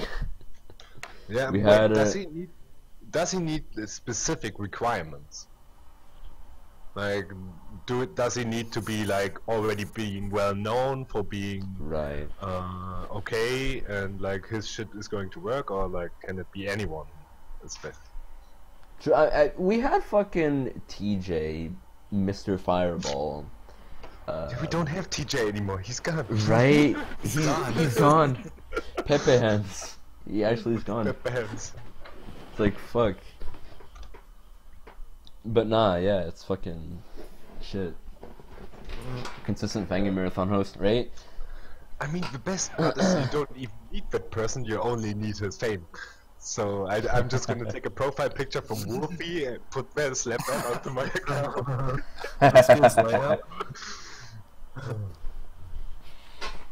You gotta fucking work around it, basically. I found the cheat code. Economics guys back at it again. Alright. We even had like fucking community managers. I don't even think that's a thing nowadays. Like in the IWC or whatever. It's like fuck. It was a thing in the forums issue. Oh yeah, true. Wasn't it? Actually. Yeah, I think that's still there. Okay, I'm AFK for a few minutes, BRB. Alright. We'll take Alright, we'll take a quick break too. Alright? Oh man, I just got back. It's okay, let's talk about alright, ladies and gentlemen. How are you guys doing today? Is there a smoke break? Yeah. Yeah, it's a smoke break. If you want to Alright. smoke, go ahead. Alright, here we go. It's not a smoke. It's... Oh yeah, That's right. not Fuck. smoke. Whoops. That was more of a slurp bite sound. What the fuck? Slurp Let's bite. go. Slurp. Well, anyways, how you guys doing in chat? Fuck. We're dying. Oh my god, we only have half an hour left. My fucking Yeah, bladder's about to explode. .com. Funny. Tom. Alright, give me a You second, can- actually. Yeah, go do it. Dude, I'm doing fucking great. Alright, now that Nate's not here, we can say all the bad words. Alright. Yeah, Alright, fuck. Come. you're banned. You're Alright, banned. what is AIDS a... is AIDS a bad word? Yeah. Yeah. Yeah. No. What do we talk about then? Okay, here's I don't fucking know. What do we talk about? here's the new topic, okay? Okay. Alright. Is peanut butter a condiment? No. No. No. No. No. That is the I'm glad we're stupidest all on the question same ever. page. No, I've had somebody argue that with me. What, RD? I don't think it was RD, but believe it or not. Okay, now, That is interesting. ESA. what? Now, which fan games have gotten into ESA? Because I saw Cosmo post a couple things. That some of it, Time Machine 2, right? Yeah, Time Machine 2 got in. and that Time Classic Machine is too, like on hold, I think, or like in reserve. like that Dude, is finally Destiny got in. Wow. He- That would be fucking sick. I've never actually seen a full run of that game. I have no Dude, idea it's what the actually game's like. really entertaining to run. The only screens I've seen are from like Cultured 2 and like some other medley probably. Yeah, the laser screen being done like really quick. It's insane. I can never do that. yeah. Yeah, Bashi. Heck, whatever. Fuck Bashi.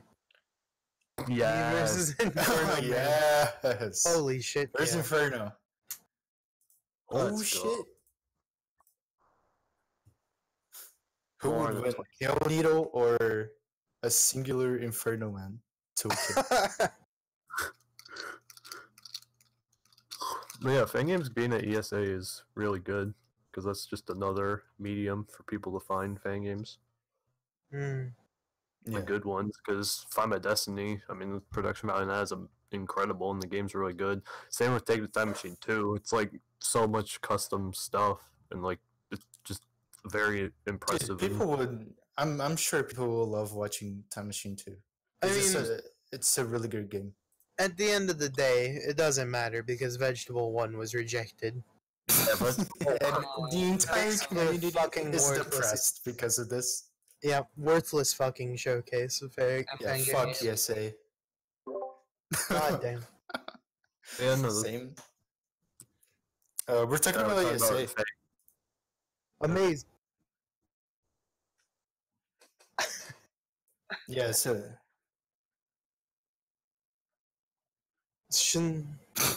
yeah. Find My Destiny and Take the Time Machine 2 have been accepted, and Festival 1 was rejected, and a couple others are in Find Out later, at a later date. Yeah. Pretty exciting. It's pretty fucking sick.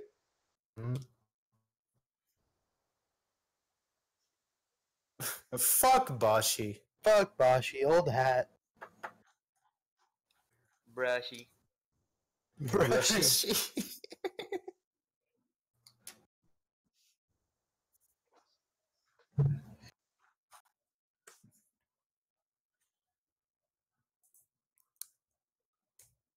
What a guts.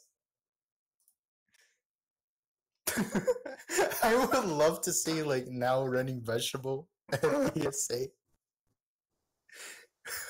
There he is. Oh, he's back. Oh shit. Oh shit. Oh, he's drinking water. What kind This of guy cup is drinks it? water with no ice. He's What a smoking fucking water. What a fucking. I'm a savage. disgusting. Water. Who drinks water? I'm drinking Uh, water. I have a beer prepared, but I didn't Oh, want to shit. look like a drunk talk coming Mix it back with the from my water. break. Oh my god.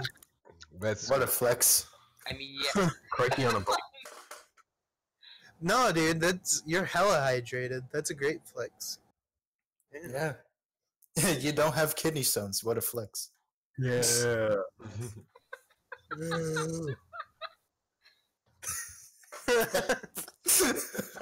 Okay, okay.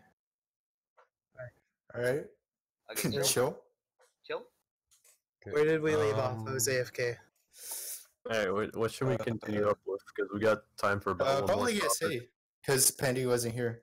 Time Machine 2 and Find My Destiny got accepted in ESA. good game. Bashi got rejected. Boshi got rejected. Mhm. Yes. Well, Eh, Yeah? it's been around a well, lot.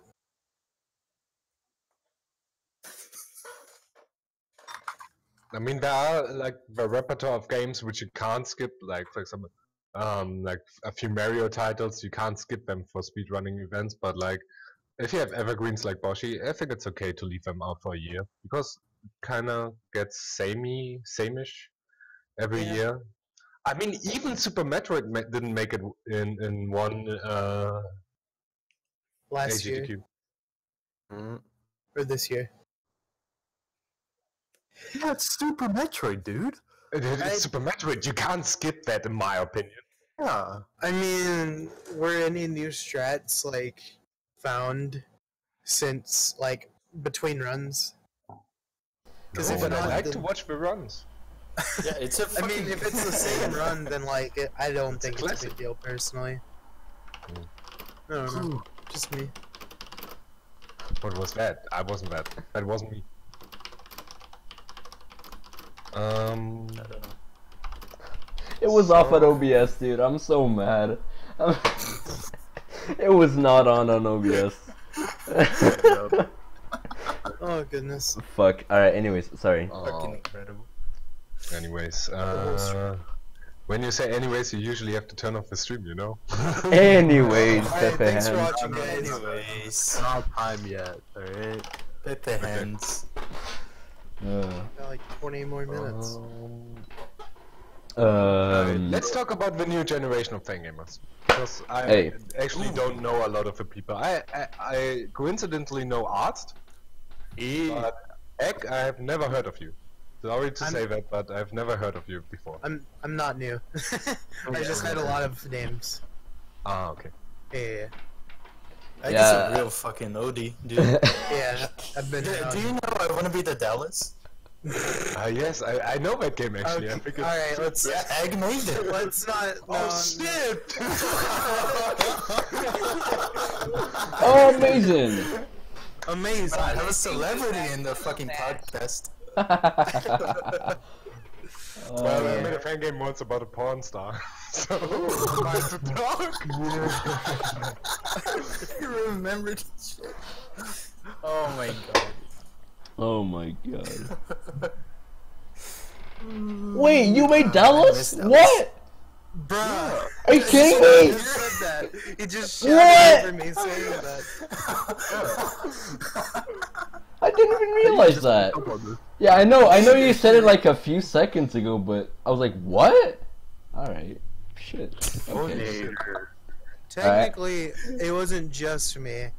It was a couple of IRL friends as well. One of them being named Dallas. Of course. It's not about I the respect city. you way more, alright? I thought it's about the city. No. I don't know if you ever saw. I think it was Dallas Q, the boss with like the giant floating head that like just shoots really fast projectiles and it has like 400 HP. That was Dallas. Amazing. Amazing. One and No, only. that's good. Dude, I still have I think Dallas 3. I can. Fucking hell. Yeah, Well, anyways. those games were like long gone, but I'm pretty sure I still have them. Okay, somewhere. so, Nice. newer generation of fan games. So how- essentially we have a bunch of new streams. Like even if I go now into the following section of, wait, if I go into the section of I Want to Be the Guy, there are so many people I've never heard about. Master Maxify is a newer one. Yeah, he's pretty new. I've never heard of Mojer F. What's your L? Okay, Kilp is not new. Yeah, Nins, he's new. Yeah, Kelp is really Oh open. yeah, Ninja's pretty new, Kilp isn't it? is, Yeah, Nins is very new and he's fucking insane good. Yeah. yeah, No, he's really no. good. Nins, he basically grew up in my channel because for a while I know he watched a lot of Fangame streams, but in my channel it was like the only one he'd ever chat in. He's even like thanked me before that like through me he's gotten more open with like chatting and stuff with like when like in a bunch of Fangame streams, which is really good because he's fucking insanely good at Fangame. He's such a great guy too, honestly. Yeah, and he's a Just one thing from the chat. Okay, Max is pretty old, has been playing K3 for a long time. The thing is, if you're playing K3, you are under my radar because I don't check the K3 streams. Right. I only check the K3 streams from people I know. Like that's the problem. Like you kind of have to you have to fill a niche in the I want to be the guy category to even get on my radar. That's how I, for example, found Mr. 20 because he just plays random ass games, and I was like, oh shit, I've played this game a few years ago. Let's check that out. That's how I found him. And now he's also like, I would already count him towards the older generation. He doesn't play that much, but essentially he's for me from the Wolfie, Cake, Naloa era. Uh-huh. Like the 2016 boys, I would call them. Yeah. I like that.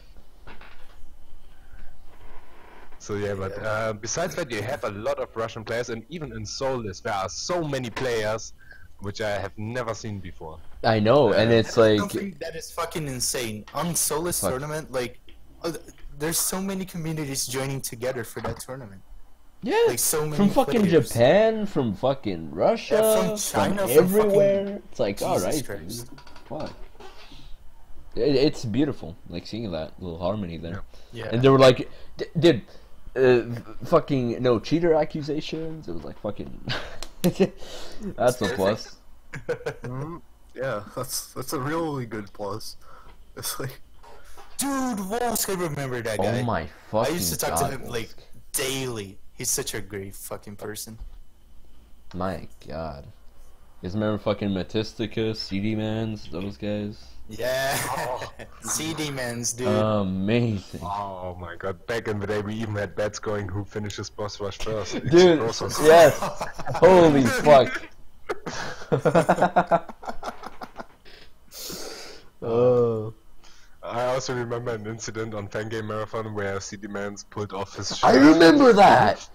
Then during fucking Church. Who doesn't remember that, am I right? No, it wasn't Church, it was like a needle game. It was the Venus race. I want to be the Venus. Venus. Oh yeah! It was Fuck. Katie, it was CD Mans, someone else. I don't remember who. Maybe Lars? I don't know. After that, I talked to TJ that we maybe should implement a rule to obey the rules of Twitch TV. Yeah, it was only because of him. Only because of him. It was beautiful. Yep. Yeah, beautiful. Like, that's legendary action, but like... It's beautiful. But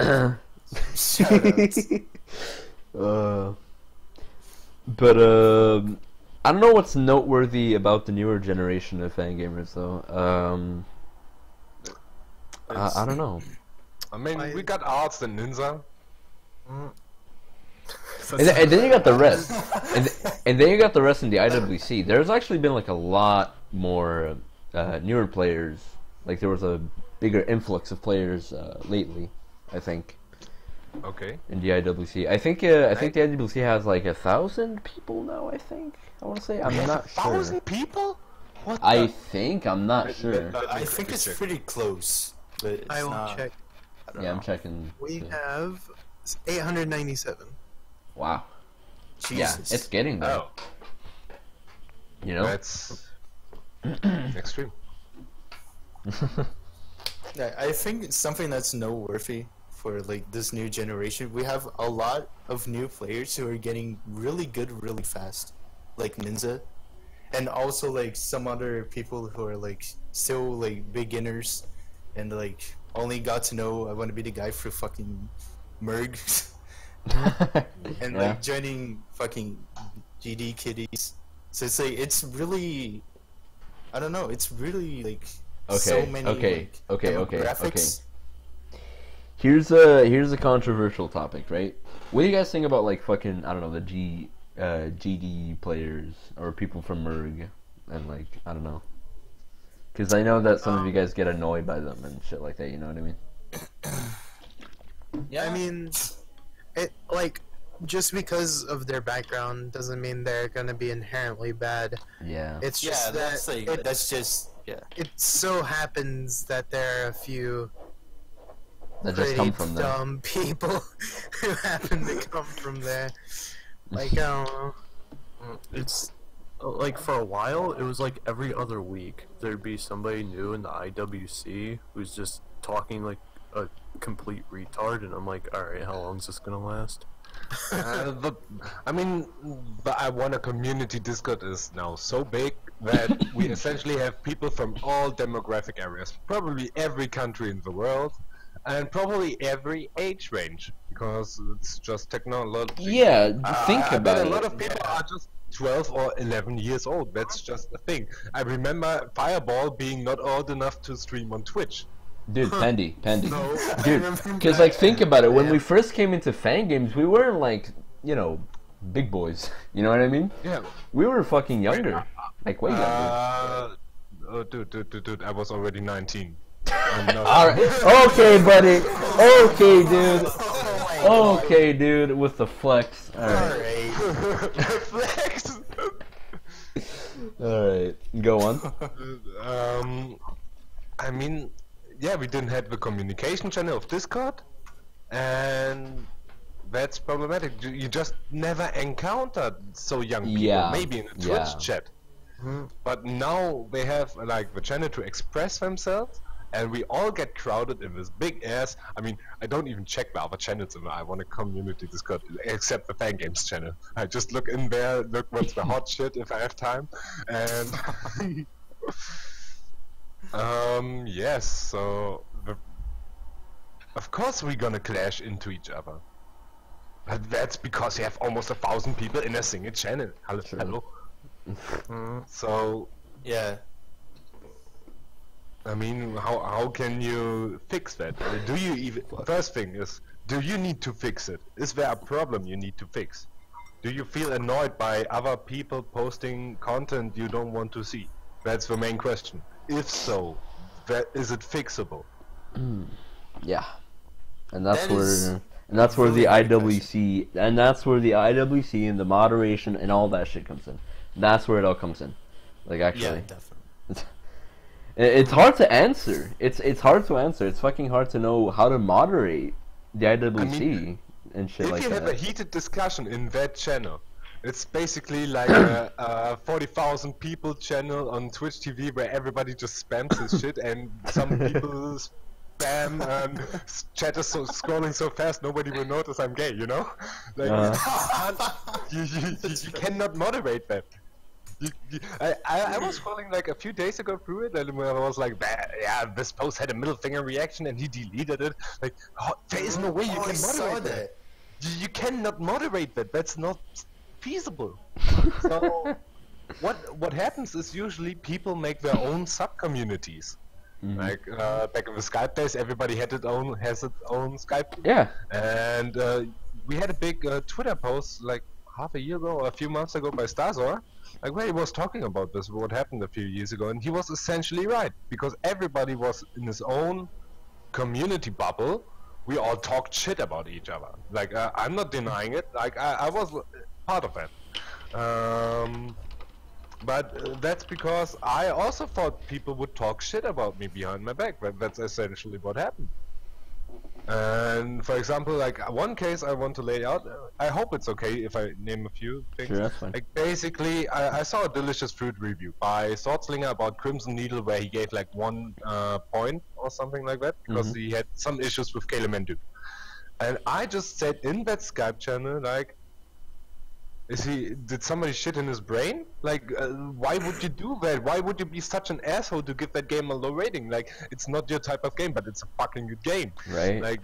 Like at least, like, give it a human rating. So, what happened is, somebody forwarded that message around, and Swordslinger gave a private direct message on Twitch TV to me, which I didn't see because I never checked Twitch direct messages. I saw that a few months later, and oh my god, dude, that was fucking hate mail. Like, because probably they played like the silent game where everybody forwards the message and alters it a bit like the story, and basically Swordslinger heard I talked the most insane shit about him. No, I just said fuck Swordslinger for that rating. And people took that out of context. So yeah, that's what happened, and this is why we shouldn't go for sub-communities, because then we just go behind each other's back. So, and the other solution is we throw everybody in one channel, so but then everybody's silent who actually has meaningful talk. It's I don't know. It's weird. Like you can't really stop sub communities because most of them I feel are just like streamers' discords, and they kind of just branch out into, you know, kind of cliques, I guess. Okay, yeah, but you don't have to stop that. That's their own sub-community. But, like, we can't get something going in this big-ass Discord. We have a big-ass Discord, but, like,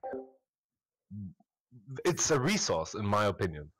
It's a resource to get something going, and we can't do anything with it because any attempt of doing something meaningful gets flooded. It's kind of really sad, like honestly. Oh, for fuck's sake. Because it could be like the most useful thing in the community, but right now it's just kind of in a weird spot. I'm really glad that people are actually trying to get the wheels turning on that and like start making changes, but it's a bit overdue, so now it's really hard to actually start getting going. Should have been done a few years ago, you know, so it's just not a good architecture. Like the base architecture was wrong, like the channel setup and so on, and now we try to everybody tries to change it. I should stop saying we because I have no stakes in that at all because I'm just out of the loop for so long. But essentially all the Dell food administration also became a lot more strict just because people just went over the board, and that's what happens if you get more and more people in. Yeah, that's true. Yeah, it's hard to fucking keep the a server that big in Czech, like at all times. But yeah, I think sorry, go ahead.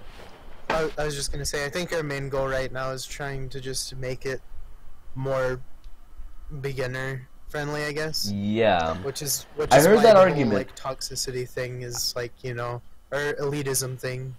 What you need is actually the possibility as any member to make a temporary channel which is password protected, because we have one racing channel and you can't race in that channel at all, because if you go into that channel with one other dude, 5 other or 20 other dudes are going to join and ruin your experience. So you have to make a race in a private call, right? So essentially you outsource the race again out of a Discord, so it's not a Discord community thing anymore. Just because any Randy can come in and disrupt it. Yeah. And that's the same thing with any kind of organizing and text channels. You can't do that. So sorry, you first. No, I interrupted. Go ahead. No, I don't even have any thoughts anymore. Sorry. Basically, all I was gonna say was I don't really see many people trying to race nowadays, but that's probably because of what you just said. But I'm wondering if we did have a system like, maybe like a user limit in each channel, like up to 4 people, you know, can be in the same channel at any given time. I wonder if that would encourage racing as a community more, or just, you know, collaboration in any sense. Because I think you have to lessen the burden or like the cost of making the race happen. And I think if you set up this Discord better, in a better way, then you can actually make that happen. And I think temporary channels which get password protected, so people just like, hey, I'm going to host a race. If you want to join, ask me for the password, and then you can just DM me for the password for the channel in the Discord, and everybody who goes into the Discord sees something is going on. That's why you need to let it happen in the Discord. And then he's like, hey, what's going on? Yeah, this and this guy is going to host a race, this game. You want to join? It's like starting in half an hour. Yeah, okay, I want to join. So, and then suddenly shit happens. But password protected channels aren't the thing, are they, on Discord? I don't think they. Yeah, I don't think they're a thing. You can include roles though, if you want. Like, but then you have to have a moderator on standby to give people the roles. So it's. I mean, I guess the moderator could host the races. Dude, but... we had event managers before in DWC. Yeah, we could just re-implement that in some way. Yeah. Like we can. Yeah, that thing got omitted because races were just not happening, basically. I would like to see that make a return at some point, but I think right now we're just trying to focus on just making the general like communication better, I guess. We're trying to make it I guess a friendlier environment, because right now it's kind of just a mess sometimes. I don't know. I think you just need to split up the channels. The problem is currently you have the channels split up by functions. But actually you should more like make it hubs with like 100 people in them. Like keep the mass channel, but like just introduce 5 different chatting channels and like kinda hope that nobody goes like into all 5 channels at once. Like you need to split that mass somehow up. I've never seen a Discord being so full. I mean, I don't know if that's really a problem, because usually if a lot of people are talking, they're on the same page, or somebody tries to derail it and then they, you know, get directed to the off-topic channel. Yeah, but the thing is not that they go at each other's throat. The problem is just the more people you have active in a communication environment, the less relevant the topic becomes. So you can't make any events happen. I suppose that's true. That's just human nature, and like it happens subconsciously.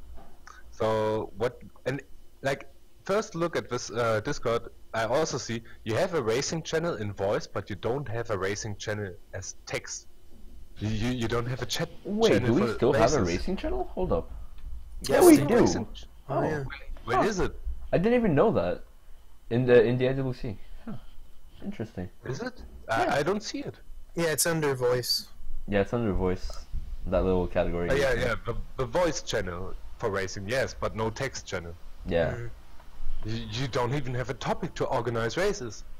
Like, great. Yeah, and here's the thing: the voice channel is usually muted because it's a voice channel, so it's like, all right, no discussions there to be had.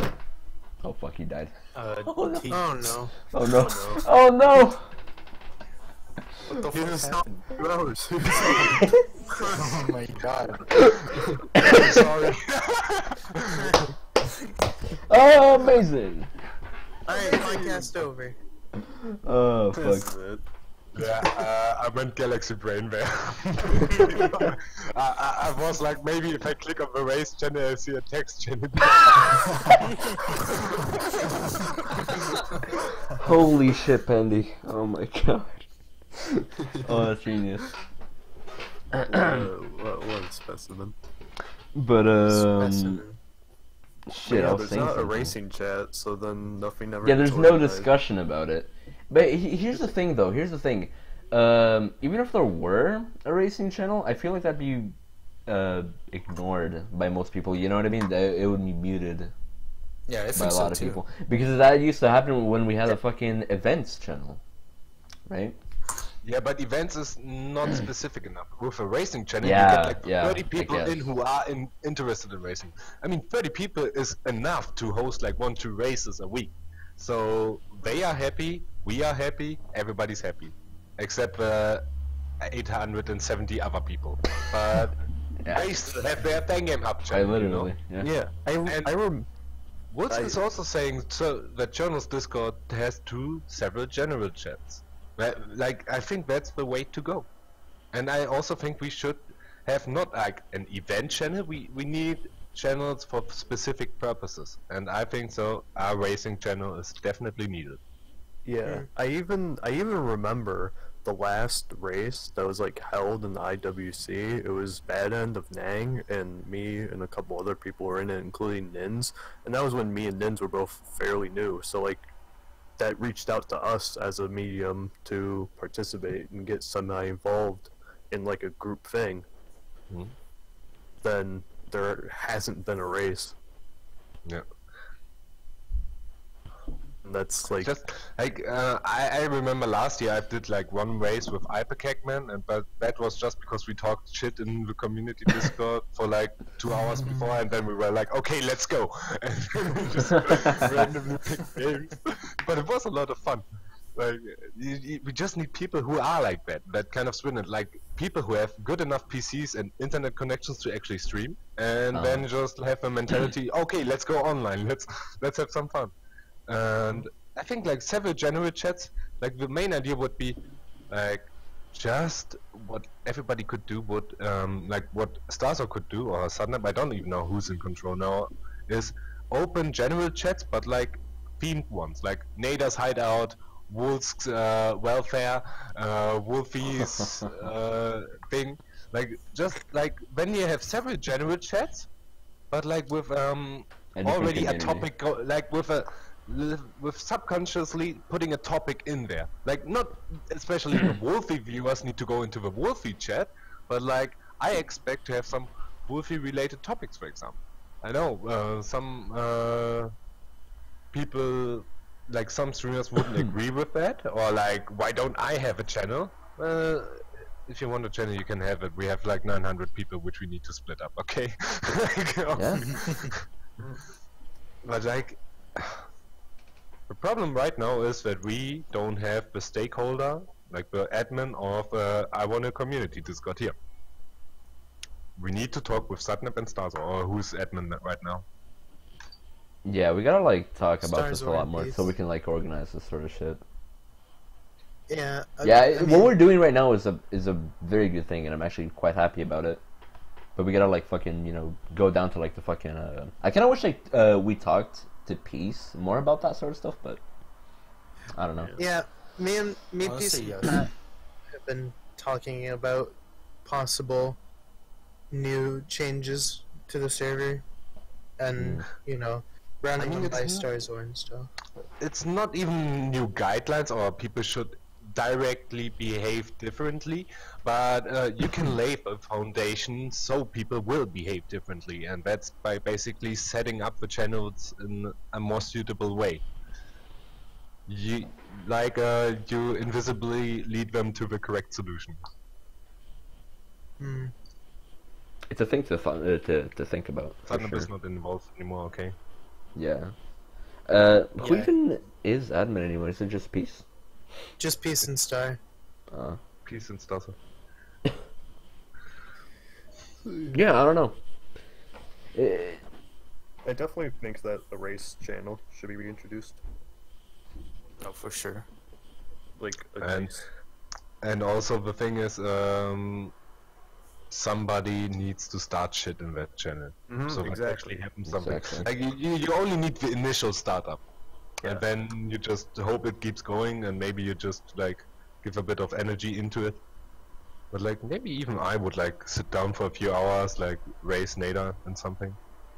We should honestly just like try to like spread this sort of shit around, like this sort of these sort of thoughts, these ideas and that sort of shit, for like the people who don't regularly watch this podcast and shit, so that people I don't think understand where Peace, we're coming like, from and usually shit. watches, so I definitely would like to talk to him about some Yeah, shit we're talking about. I can talk to him about it. Oh sure. Yeah, perfect. what I know this is like a pretty far out there idea, but like would probably help would be like there's an initial startup of like a bunch of big people doing just a couple races in it with like Wolfie, Now, Wolsk, like all the big boys, Unator, like a bunch of people, so that it can reach out to a lot of people and show that it could be a thing. Okay, but make it more specific. Do you want one big event with everybody involved, or do you want like multiple events with a few or a single one of them always involved, so that they all like stagger the initial setup? Yeah, to keep it going, it'd probably be individual, like individual ones. I think both could be a good idea, honestly. Or do Like- both. Maybe start with smaller ones, or maybe even start with a big one to really kick it off, and then branch out into smaller ones. I think if it interests like enough people, it can be bigger. For sure. Yeah, Like, just start small and then get big. yeah. Another thing I really want to see more in the community is like reasons for people to make different games than what they would normally make. Yeah. That kind of stuff is always interesting to me. I would host something like that myself, but I just have too many projects that I just can't be fucked to finish already. So gotta finish those up before I can even think about doing something like that.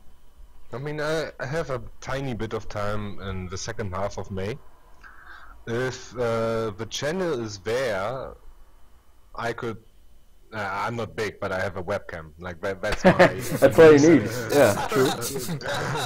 That should be. No. That's actually a unique selling point in this category of fan games.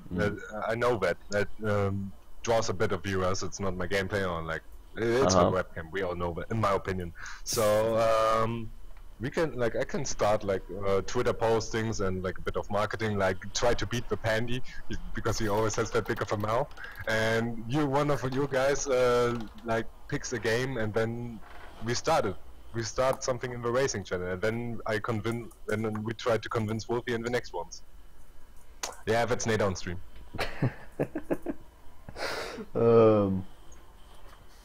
Definitely not Pandy.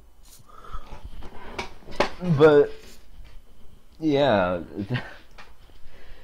I feel like I don't know why, but I feel like all this sort of stuff is like fucking easier said than done, right? That's for sure. Because like Yeah. we've discussed about this sort of shit like a lot of times, and we were like, we just never implemented it. But I feel like now that we have I don't know, a bit more exposure to it, I don't know. I think that's one side we didn't have the technology. A lot of people couldn't stream, and we didn't have the direct communication via Discord.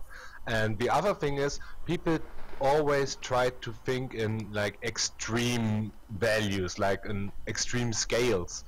For example, like a racing event needs like somebody like a commentator who hosts for people, and then we make it a theme like get yourself fan gaming. So we try to find noobs. And the problem is, if you search for noobs, they probably don't have Twitch set up. Like that's Yeah. just It's true. that's just a problem in itself. You need to make it as easy as possible to get into it, and that's just saying, okay, Saturday in 2 weeks, 7 p.m. we meet in the channel. Somebody like we just random a fan game, and then let's fucking go. Like that's essentially what happens. Like that's like the lowest amount of effort you can put in, and that's why it works. Yeah. Yeah, it's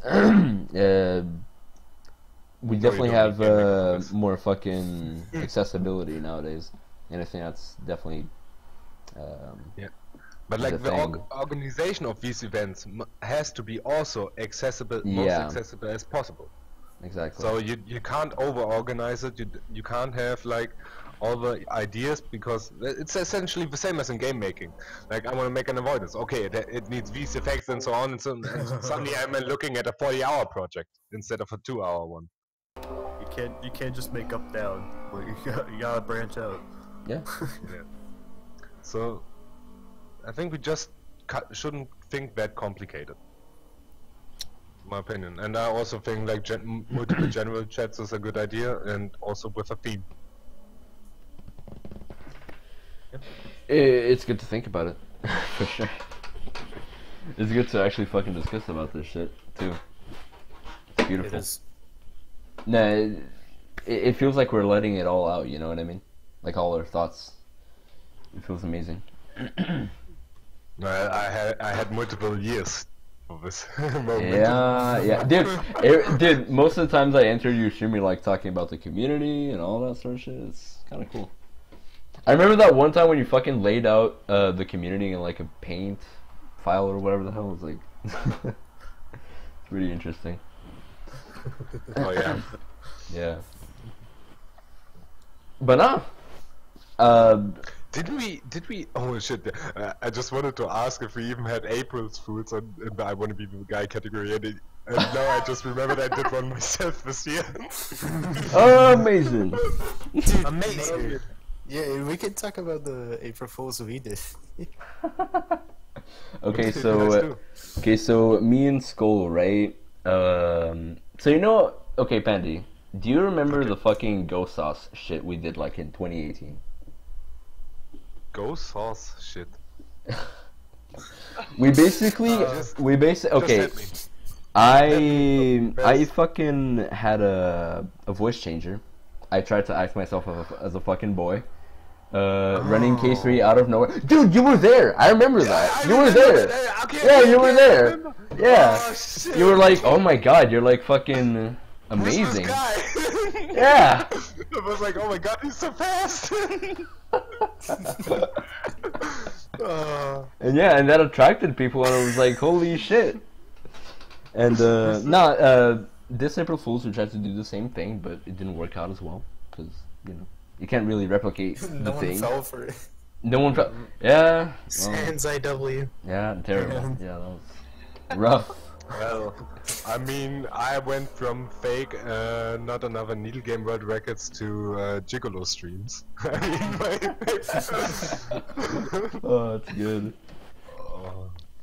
We need more variety in April Fool's stream.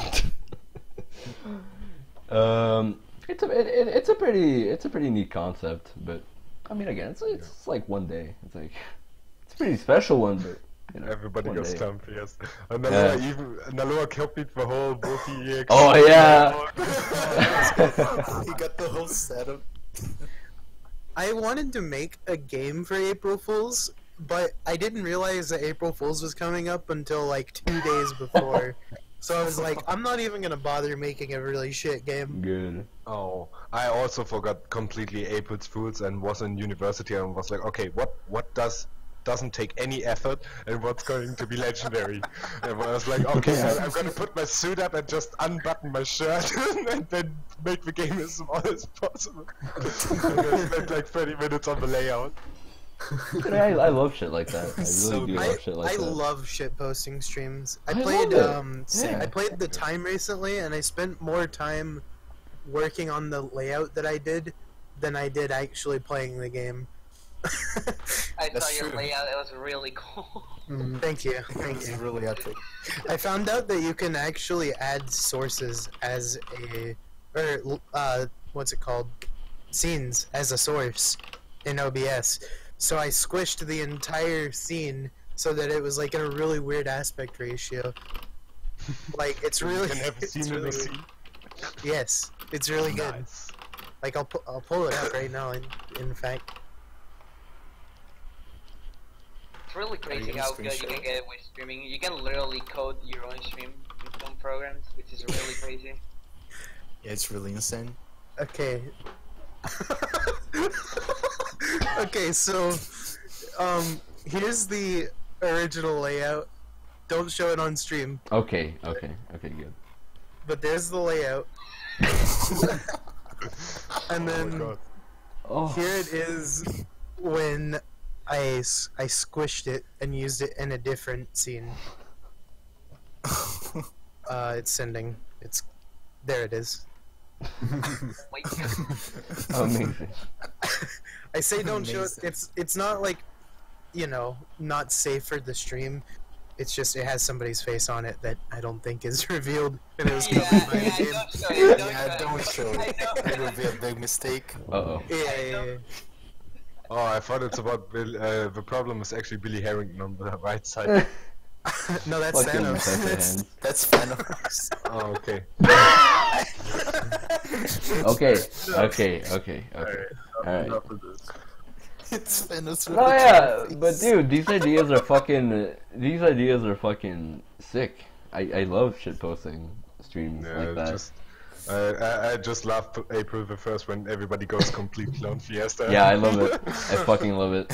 I remember when Patrick fucking tried to stream as Wolst, I think.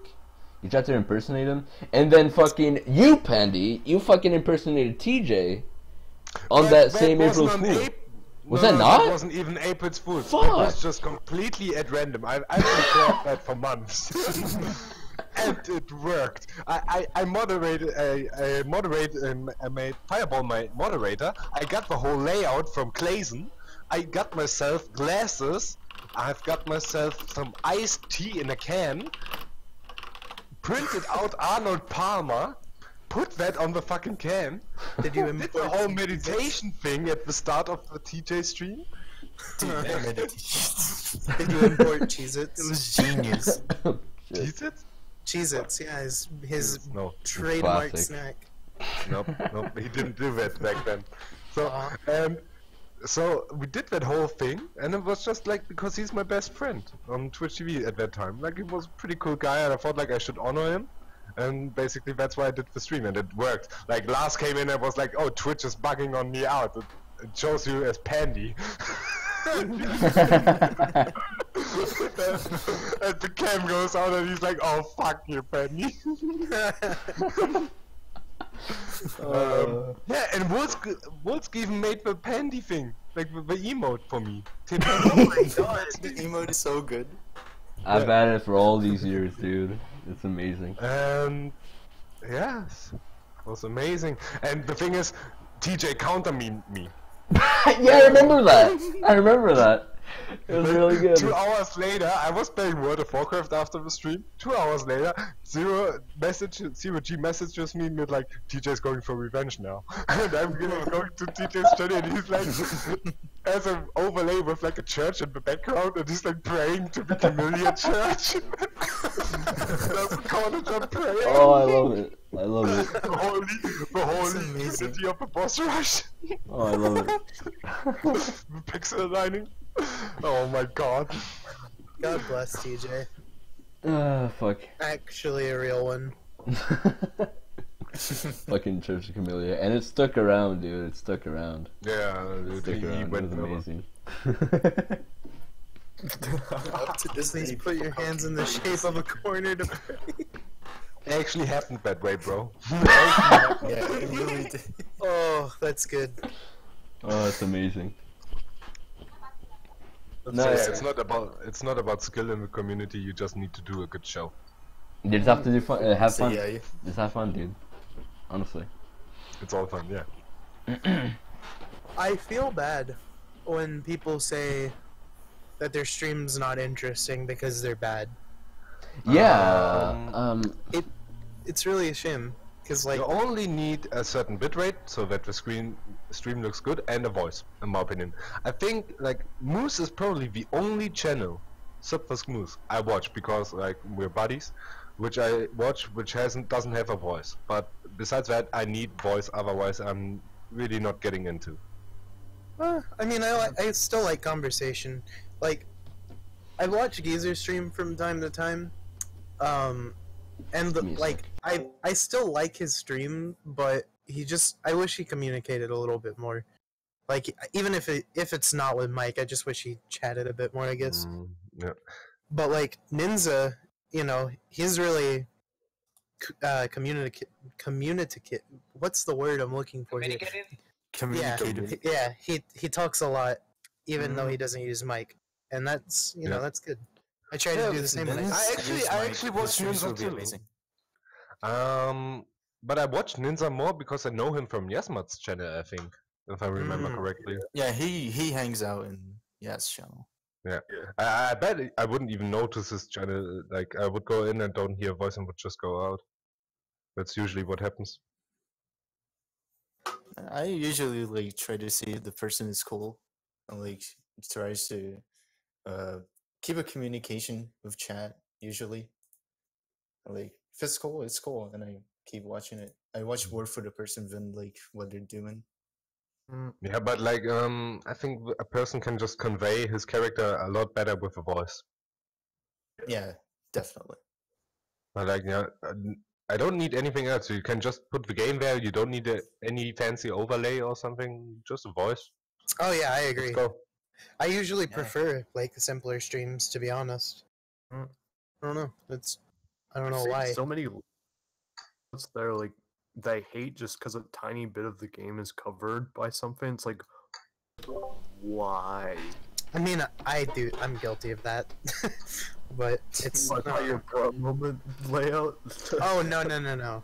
I'm like on my normal layout, like I have like a bit cup or something that goes over the game.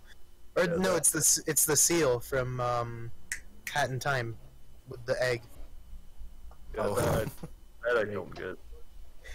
I mean, it's small. It doesn't really. It gets in the way a little bit, but it doesn't matter. In my opinion. Exactly, it gets in the way a little bit. Like, It's just a little bit though. That's just it's I don't. Wait, Wolsk. I've seen your stream today, and I noticed something really weird because your stream looked hyper crisp. Like not only your webcam but also the game. Because I saw the same game. I want to be a jar. Also on Wolfie's stream, and it didn't look that crisp on his channel. So I think you do some bitrate shenanigans to actually make it work like that, or do you have better encoding? Because I've never seen Fangame looking so sharp like on your stream. I think it's because Wolfie plays full screen. Oh, Does he? I also play full screen. Huh. He doesn't play full screen. He just plays a bigger window. Okay. That's interesting. It's like stretched. Yeah.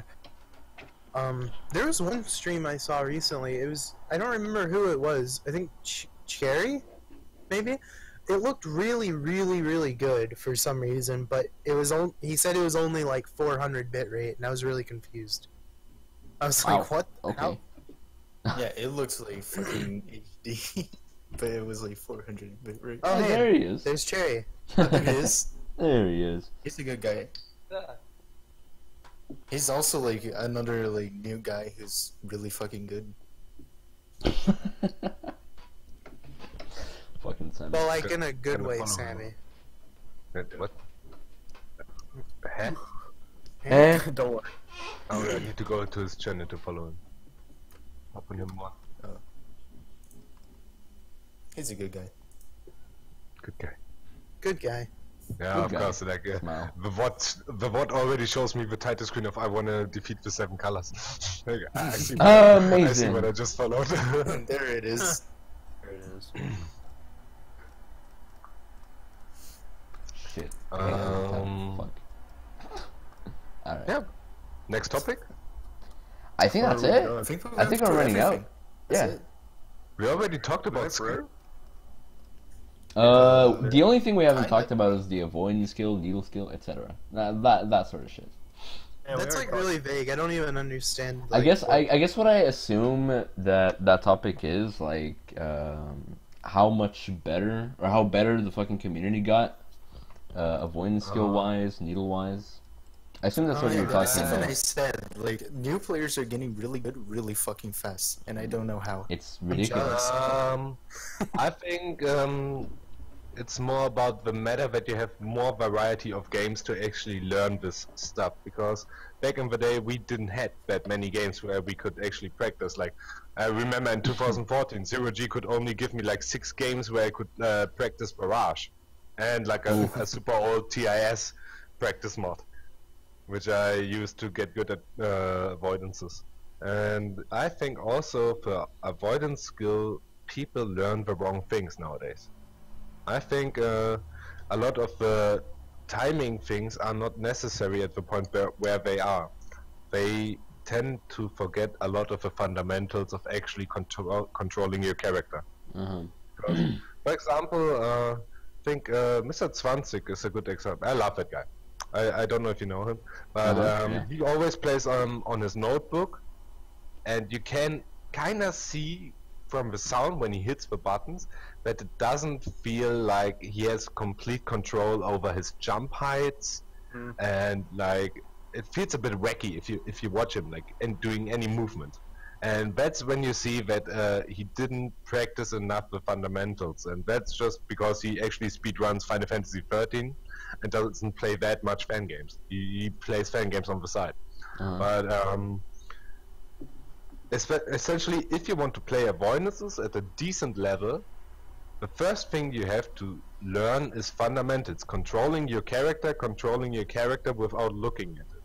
And a lot of the people skip that part and think they have to do like the insane wiggle and see every bullet on the screen. No, you have to control your character. If you want to do a gate jump height, you have to do a gate jump. Like, and that's like 9 out of 10 times at least. You have to be consistent with your movement, and then you can go for the jukes. And then you learn to take the big gaps in the cherry circuits which are approaching. You take the big gaps and like learn like how slow the kid actually is, because fan games are actually pretty fucking slow from your own control. If you compare to like shoot 'em ups like Dodonpachi, where you can fly the ship at insane speeds to the left and right, and even in Tuhu, you can become yourself very very fast to dodge bullets. In fan games, that's not the case. The fastest movement you have is quick double jumping. You chain the 2 jumps together to quickly raise higher, but you can't get the maximum height. And most people don't even know that. They think like, okay, I'm gonna max press the first jump and then do the second jump. But if you want to go the fastest upwards, you actually chain 2 jumps in a row to do the quick juke. And yeah, the problem is just people cannot control the kid. And I would advise them to play more adventure and needle actually, before they even attempt avoidance. And when you can control the kid, you switch to actual avoidances, and then you start with the slow shit. If the slow shit is boring for you, what happened with me, you go to the faster shit. You directly go to buy the bike, get destroyed for half an hour, and then you say fuck it, and you go back to the easy games. That's what I did. I wish there were more like relatively easy avoidances with music that I like. This is just like a really personal nitpick. Like this. No. That's not personal. I think the song is the most important thing. If the song is not good, I don't play. I agree. I agree Exactly. completely. Honestly. Holy shit. Like I don't even like avoidance, but I would eventually like to get good enough to beat like the left warp and semantic compositions, just because the song is so good. Like The right warp's good too, but like that's basically impossible. Not really, but like I don't know. A song has to be like really, really good for me to want to actually play an avoidance. Yeah, and And that's what it should be about, because avoidances are basically music videos. Yeah, playable music videos. That's a good way of putting it, actually. Yeah. And that's really like one of the main reasons why I'm grinding Solus right now. Quite honestly, I fucking love Solus. Like it's a really good song. But you are also consistent enough that you can actually beat it. Like I think you will beat it. Talking about Solus, Mercer Maxify has cleared it. Yeah. Yep. Third clear. There's Not four only that, now. Razor got it. Yeah, Razor got it too today. Razor got it too. Nice. Yeah. Nice. Oh, that's fucking sick. Somebody said that clears of that game are contagious, and it's kind of true. Like, I immediately after the first person did it, well, not immediately, but pretty shortly after the first person did it, the second person did it, then there was a break, and then the third person got it, and immediately after the fourth person. It's pretty weird. Well, the information changes drastically, because as soon as somebody clears, actually it's doable. Yeah. It changes a lot. It changes a lot. That's like, for example, the attempts during the tournament were a lot worse than directly after I dropped out of a tournament and saw, how's he called, Pyun, doing the 8-minute attempt or so, 8 minutes or so. Then because I saw the attacks, like I saw how it functions. I've seen it one time. I didn't go in analysis mode, but like I saw the transitions once.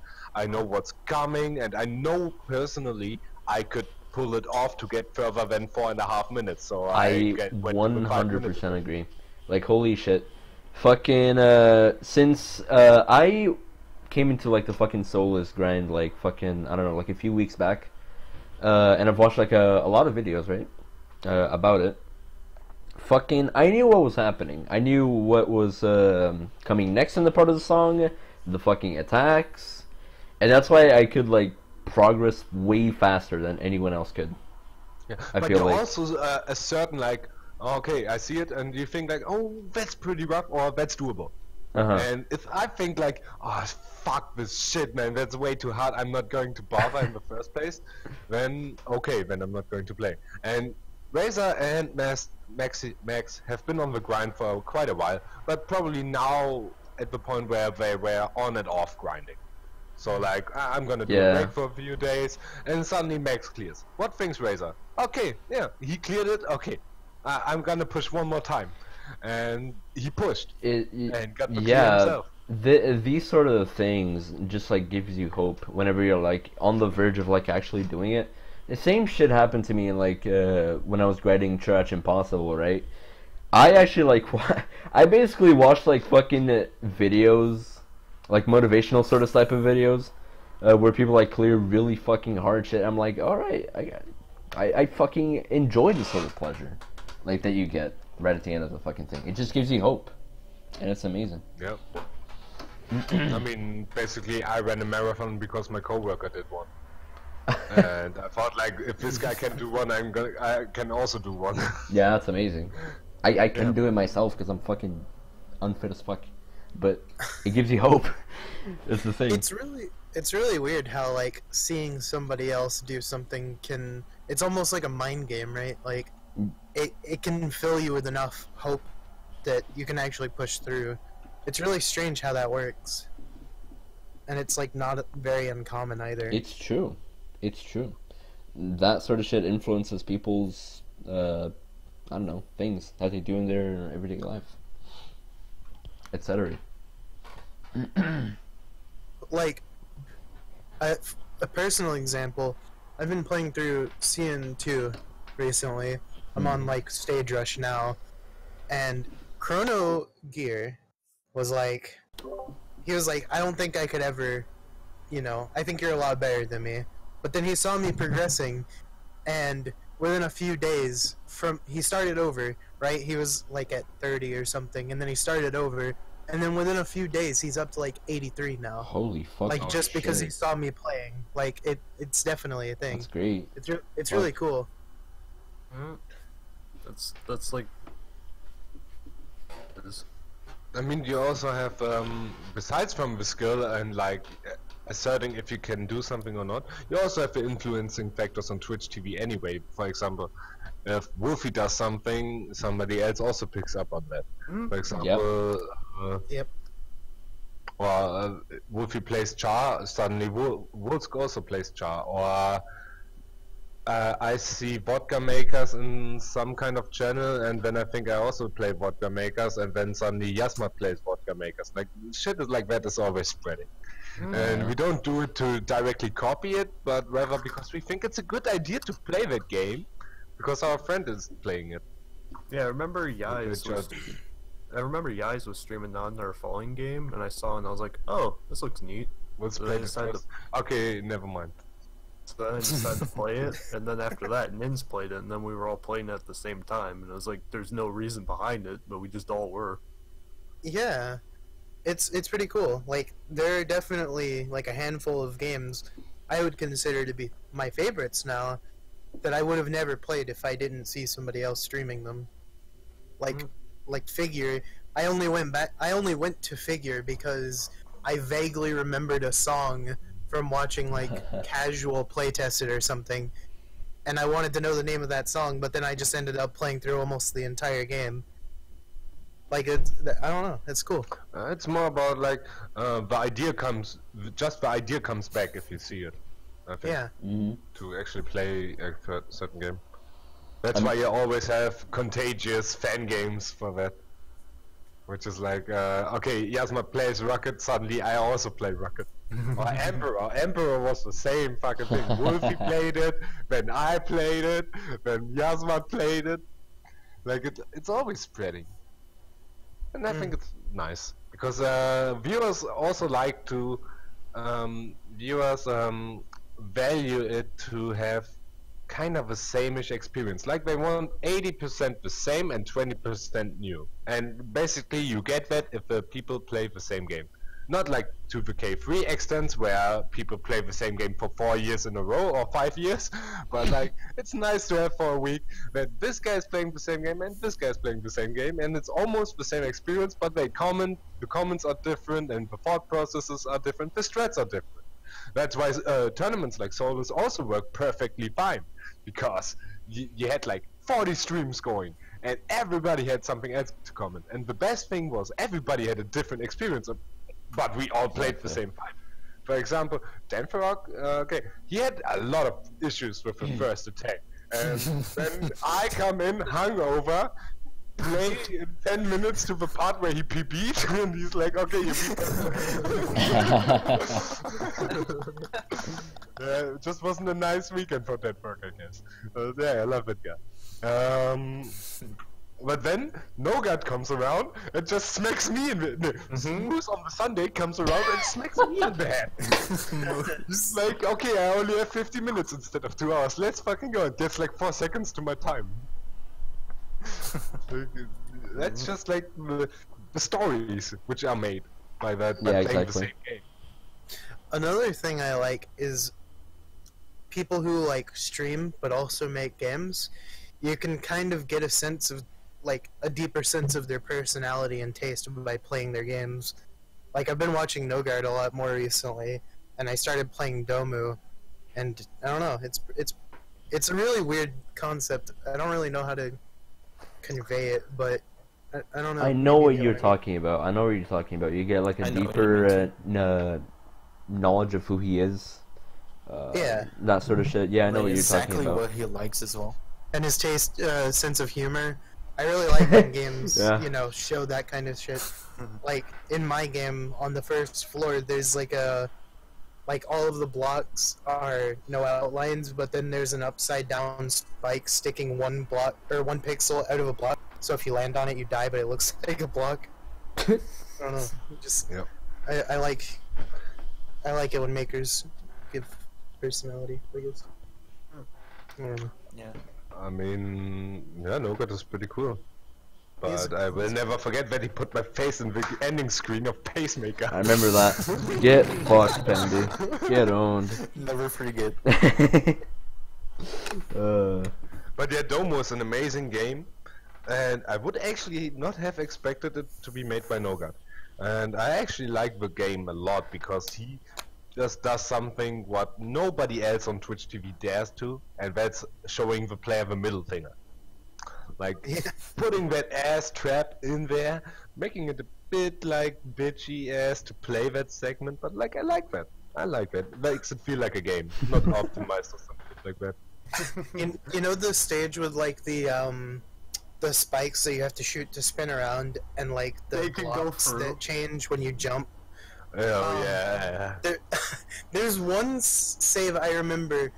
I was like really struggling on it for some reason. It's like there's like blocks that change above you and blocks that change below you, and there's like a fruit moving in between them, and you have to like time your jumps to switch the blocks. And I did it finally, and I was like, there's definitely going to be a trap on this screen transition. And I was right, but I fell for it anyway. Like, I juked myself out. It's also in games I just love if you look at a segment and you're like, okay, it's bad, but it's not that bad, and then you get just the fucking Mojito effect where the warp wanders back to the beginning, and you're like, oh, it's fucking bad. I love that shit in the game. Oh, I just remembered that because I saw Boots running Noesis today, and every segment you look at it and it's like, okay, it's pretty fucking bad, but you can do that. And then it's like 10 million triggers.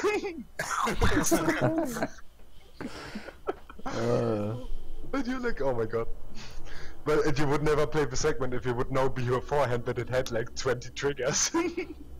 But then after 10 triggers you're already invested and still pull through. That's what happens.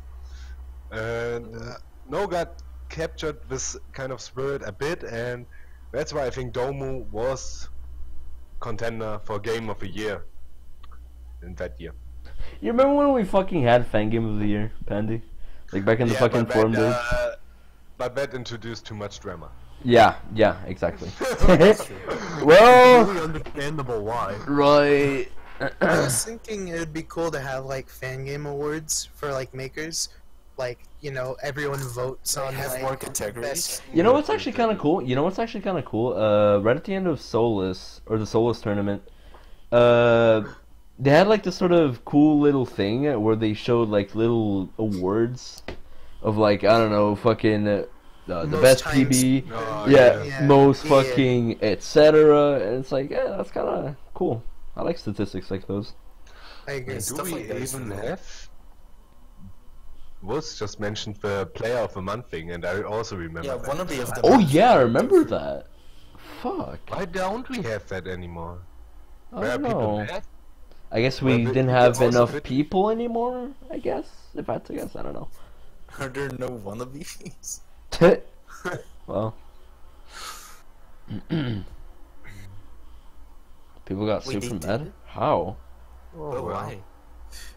I feel Yeah, I like the don't play of remember. the month thing kind of like, I don't know, incentivizes.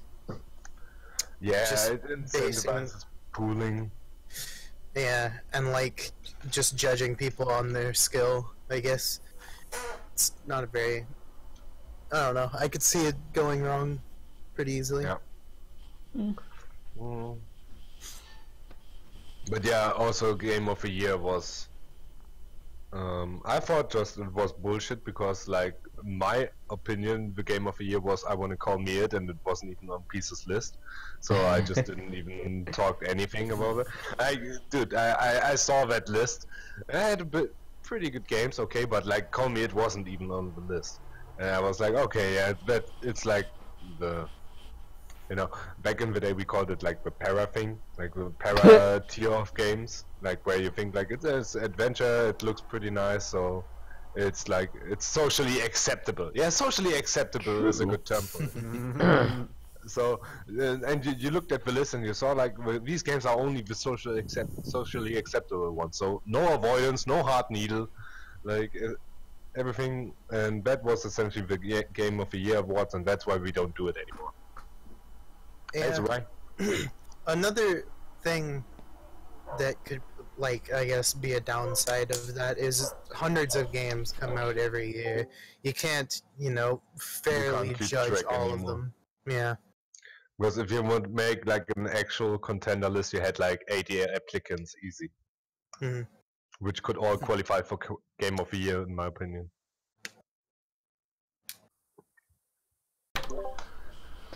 Who's your favorite maker consistently, Pandy? Actually, my favorite maker. Good question. Mr. Wonderful never disappointed me. Never. Wonderful's great. Even before the Kermit games. Like I always liked his shit. Fuck you. Who also makes good stuff, which I always like to play. I actually like good timing games a lot. Mm. You can judge me for that, but I just love my straight in the face Korean needle.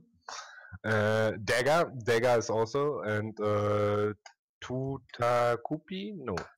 Chupakupi. Chuka. Sutashin. Alright. I don't try. The fucking uhuhu guy. Okay, exactly. Oh, that guy? Or wait. Wait.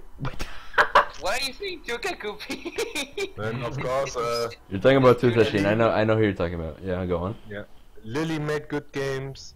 I actually didn't like. What didn't I like?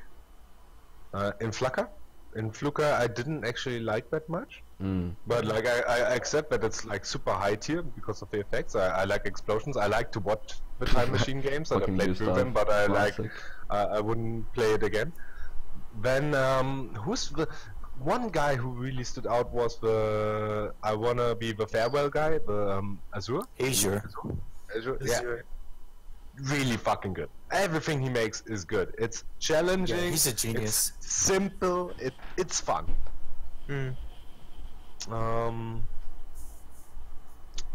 What else? Like besides that, like games which really impressed me.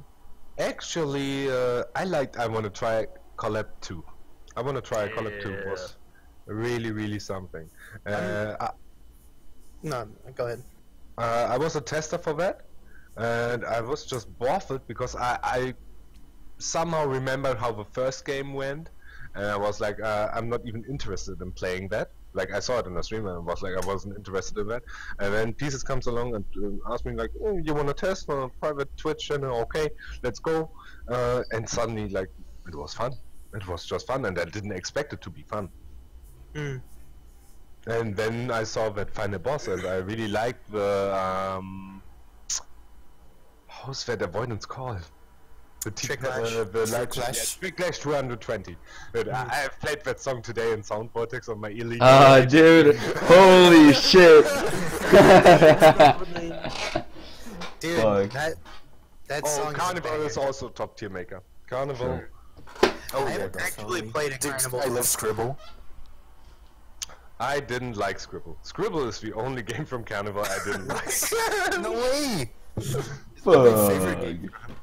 The thing is, it was fun, but it was fun the first 3 hours. The last 2 hours wasn't more of the same. Was more of the same thing. And I Like, did thought, it like, get repetitive? it got repetitive, and it wasn't like because there were traps at the end of almost every segment. I can live with that. I just was like, okay, yeah, good experience, but I kind of want to finish now, and it just didn't end. I see.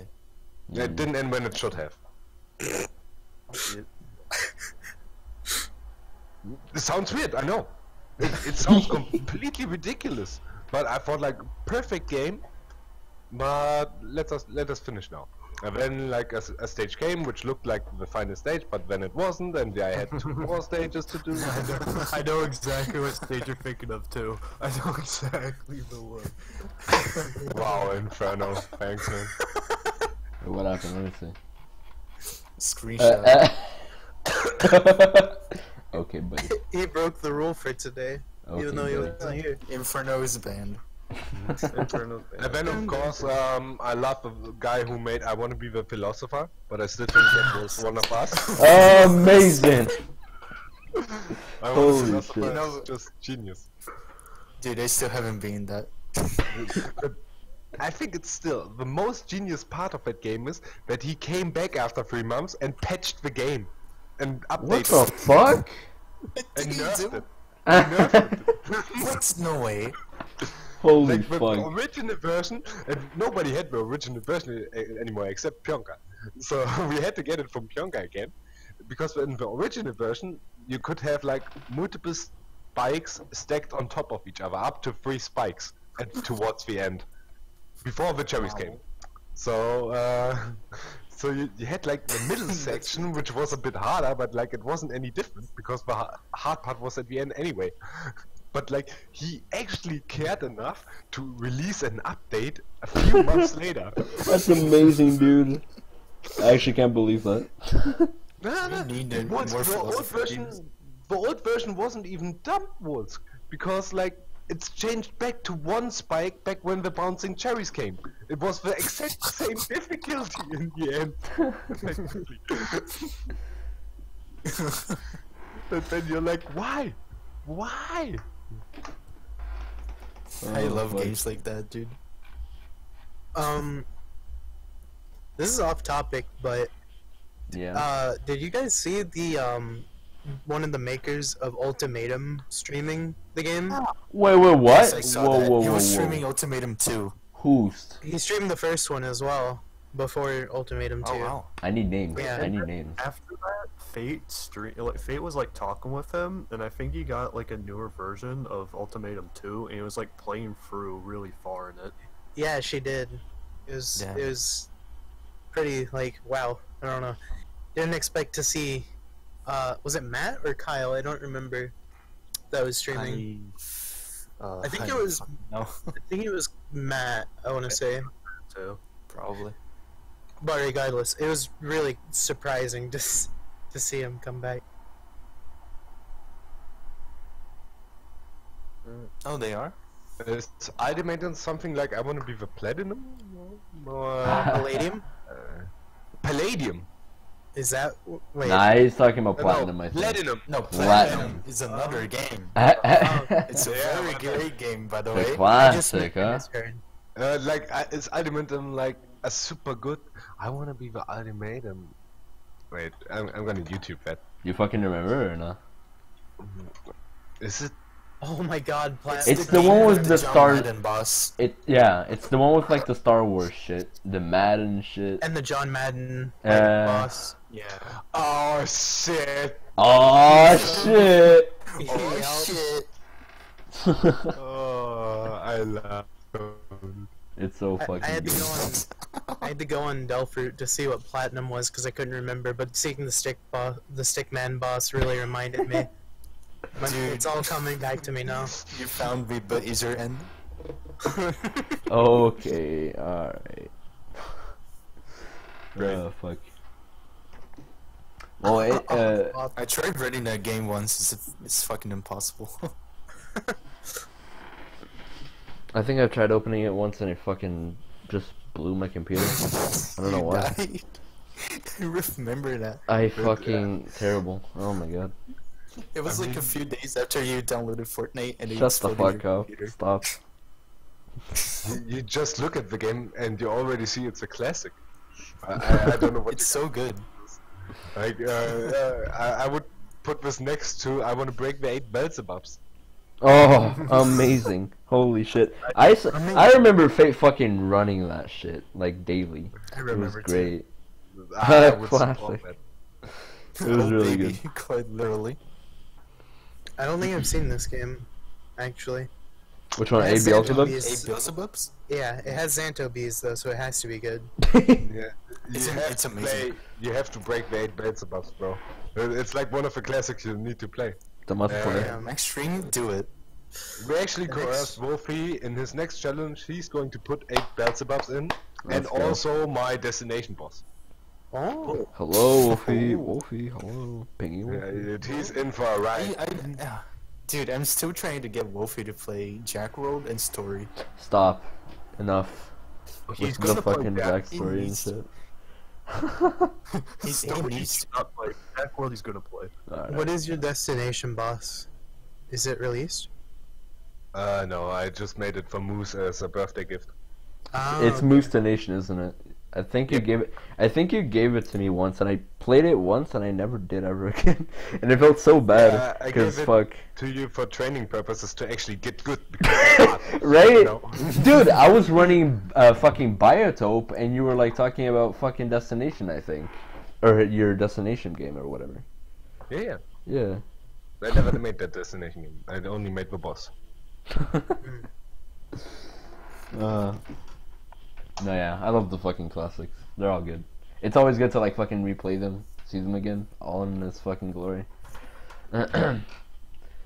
Alright.